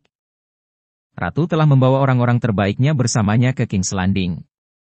Di pulaunya, dilindungi oleh kapal-kapal ular laut dan tembok Valyria yang tinggi, Dragonstone tampak tak tergoyahkan, sehingga garnisun rahmat yang tersisa untuk mempertahankannya kecil. Sebagian besar terdiri dari orang-orang yang dinilai tidak banyak berguna, Greybeards dan anak laki-laki hijau, berhenti dan lambat dan lumpuh, pria pulih dari luka, pria dengan kesetiaan yang diragukan, pria yang dicurigai pengecut. Di atas mereka Rhaenyra menempatkan Sir Robert Quince, seorang pria yang cakap menjadi tua dan gemuk. Quince adalah pendukung setia ratu, semua setuju, tetapi beberapa pria di bawahnya kurang leal, menyimpan kebencian dan dendam tertentu atas kesalahan lama, nyata atau imajinar. Yang menonjol di antara mereka adalah Sir Alfred Broome. Broome terbukti lebih dari bersedia mengkhianati ratunya dengan imbalan janji ketuhanan, tanah, dan emas jika Aegon II mendapatkan kembali tahta. Pengabdiannya yang panjang dengan garnisun memungkinkannya untuk menasihati orang-orang raja tentang kekuatan dan kelemahan Dragonstone, penjaga mana yang bisa disuap atau dimenangkan, dan mana yang harus dibunuh atau dipenjara. Ketika datang, jatuhnya Dragonstone memakan waktu kurang dari 1 jam. Orang-orang yang dilintasi oleh Brome membuka gerbang postern selama jam hantu untuk memungkinkan Sir Marston Waters, Tom Tangletongwe, dan orang-orang mereka menyelinap ke kastil tanpa diamati. Sementara satu band merebut gudang senjata dan yang lain membawa penjaga leal Dragonstone dan Master at Arms ketahanan, Sir Marston mengejutkan Grand Maester Gerardis di rokerinya, jadi tidak ada kabar tentang serangan itu yang mungkin lolos oleh gagak. Sir Alfred sendiri memimpin orang-orang yang masuk ke kamar castelan untuk mengejutkan Sir Robert Quince. Saat Quince berjuang untuk bangkit dari tempat tidurnya, Brome menusukkan tombak ke perutnya yang besar dan pucat. Mushroom, yang mengenal kedua pria itu dengan baik, mengatakan Sir Alfred tidak menyukai dan membenci Sir Robert. Hal ini dapat dipercaya, karena dorongan itu disampaikan dengan kekuatan sedemikian rupa sehingga tombak itu keluar dari punggung Sir Robert, melalui kasur bulu dan jerami, dan ke lantai di bawahnya. Hanya dalam satu hal rencana itu serba salah. Ketika Tom Tangletongwe dan bajingannya mendobrak pintu kamar tidur Lady Baela untuk membawanya sebagai tawanan, gadis itu menyelinap keluar jendela, berebut melintasi atap dan menuruni dinding sampai dia mencapai halaman.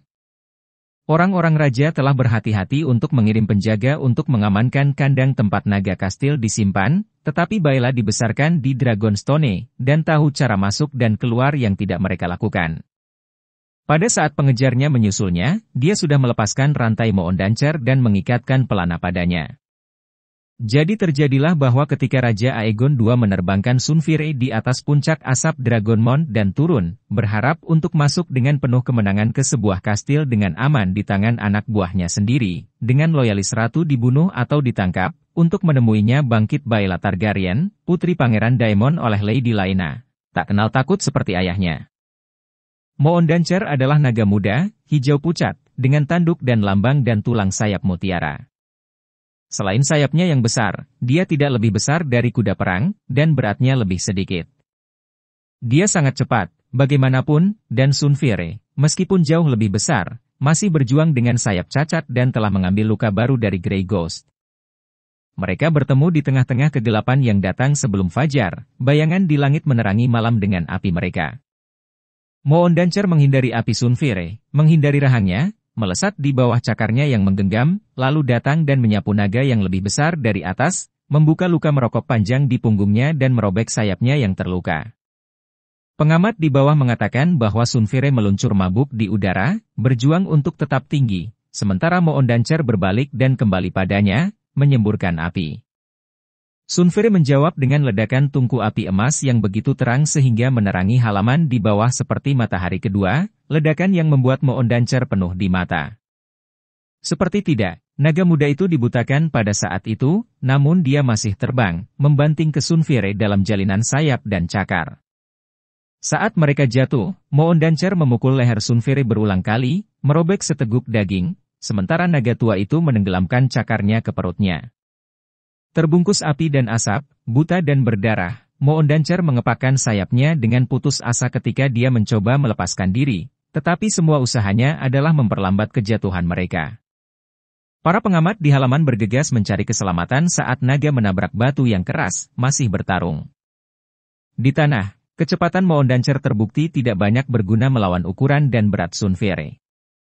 Naga hijau segera berbaring diam. Naga emas itu meneriakkan kemenangannya dan mencoba bangkit kembali, hanya untuk jatuh kembali ke tanah dengan darah panas mengalir dari luka-lukanya. Raja Aegon telah melompat dari pelana ketika naga masih 20 kaki dari tanah, menghancurkan kedua kakinya. Lady Baela tinggal bersama Moondancer sampai ke bawah. Terbakar dan babak belur, gadis itu masih menemukan kekuatan untuk melepaskan rantai pelananya dan merangkak pergi saat naganya melingkar dalam pergolakan kematian terakhirnya. Ketika Alfred Brome menghunus pedangnya untuk membunuhnya, Marston Waters merenggut pisau dari tangannya. Tom Tangletongwe membawanya ke Maester. Dengan demikian Raja Aegon II memenangkan kursi leluhur House Targaryen, tetapi harga yang dia bayar untuk itu mengerikan. Sunfire tidak akan pernah terbang lagi. Dia tetap di halaman tempat dia jatuh, memakan bangkai Moondancer, dan kemudian domba disembelih untuknya oleh garnisun. Dan Aegon II menjalani sisa hidupnya dengan sangat kesakitan, meskipun untuk menghormatinya, ketika Grand Maester Gerardis menawarinya susu opium, dia menolak. Saya tidak akan berjalan di jalan itu lagi, katanya. Aku juga tidak sebodoh itu untuk meminum ramuan apapun yang mungkin kamu siapkan untukku. Kamu adalah makhluk saudara perempuanku. Atas perintah raja, rantai yang dirobek Putri Rhaenyra dari leher Grand Maester Orwyle dan diberikan kepada Gerardis sekarang digunakan untuk menggantungnya. Dia tidak diberi ujung cepat dari jatuh keras dan leher patah, melainkan pencekikan lambat, menendang saat dia terengah-engah. 3 kali, ketika dia hampir mati, Gerardis diturunkan dan diizinkan untuk menarik napas, hanya untuk diangkut lagi.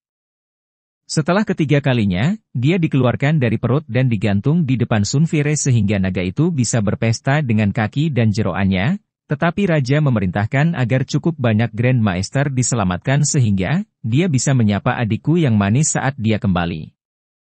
Tidak lama kemudian, ketika raja berbaring di aula besar Dram Batu, kakinya yang patah diikat dan dibelat, gagak Ratu Rhaenyra yang pertama tiba dari Duskendale.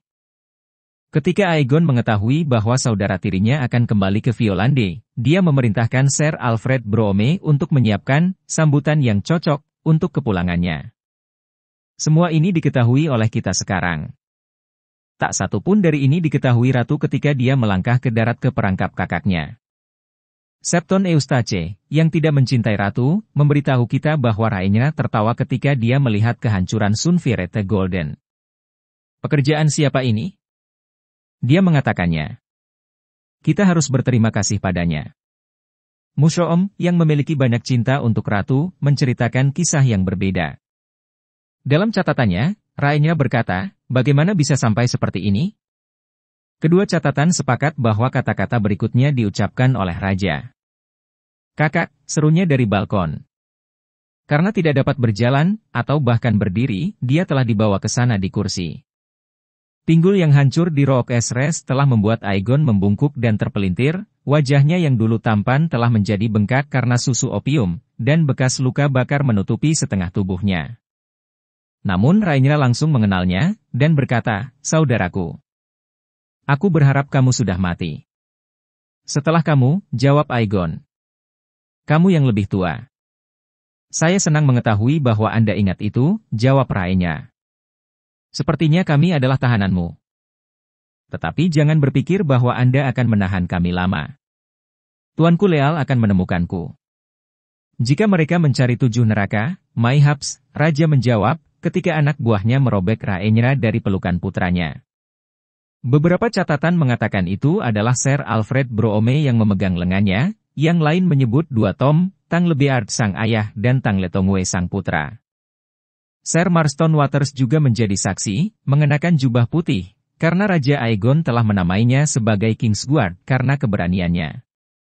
Namun baik Waters maupun Satria dan bangsawan lain yang hadir di halaman tidak mengucapkan kata protes ketika Raja Aegon II menyerahkan saudara tirinya kepada naganya. Sunfire, konon, tampaknya pada awalnya tidak tertarik pada persembahan itu, sampai Brome menusuk dada ratu dengan belatinya. Bau darah membangunkan naga, yang mengendus rahmatnya, lalu memandikannya dalam semburan api, begitu tiba-tiba jubah Ser Alfred terbakar saat dia melompat menjauh. Rhaenyra Targaryen sempat mengangkat kepalanya ke langit dan menjerit satu kutukan terakhir pada saudara tirinya sebelum rahang Sunfire menutup sekelilingnya, merobek lengan dan bahunya. Septon Eustace memberitahu kita bahwa naga emas melahap ratu dalam 6 gigitan, hanya menyisakan kaki kirinya di bawah tulang kering, untuk orang asing.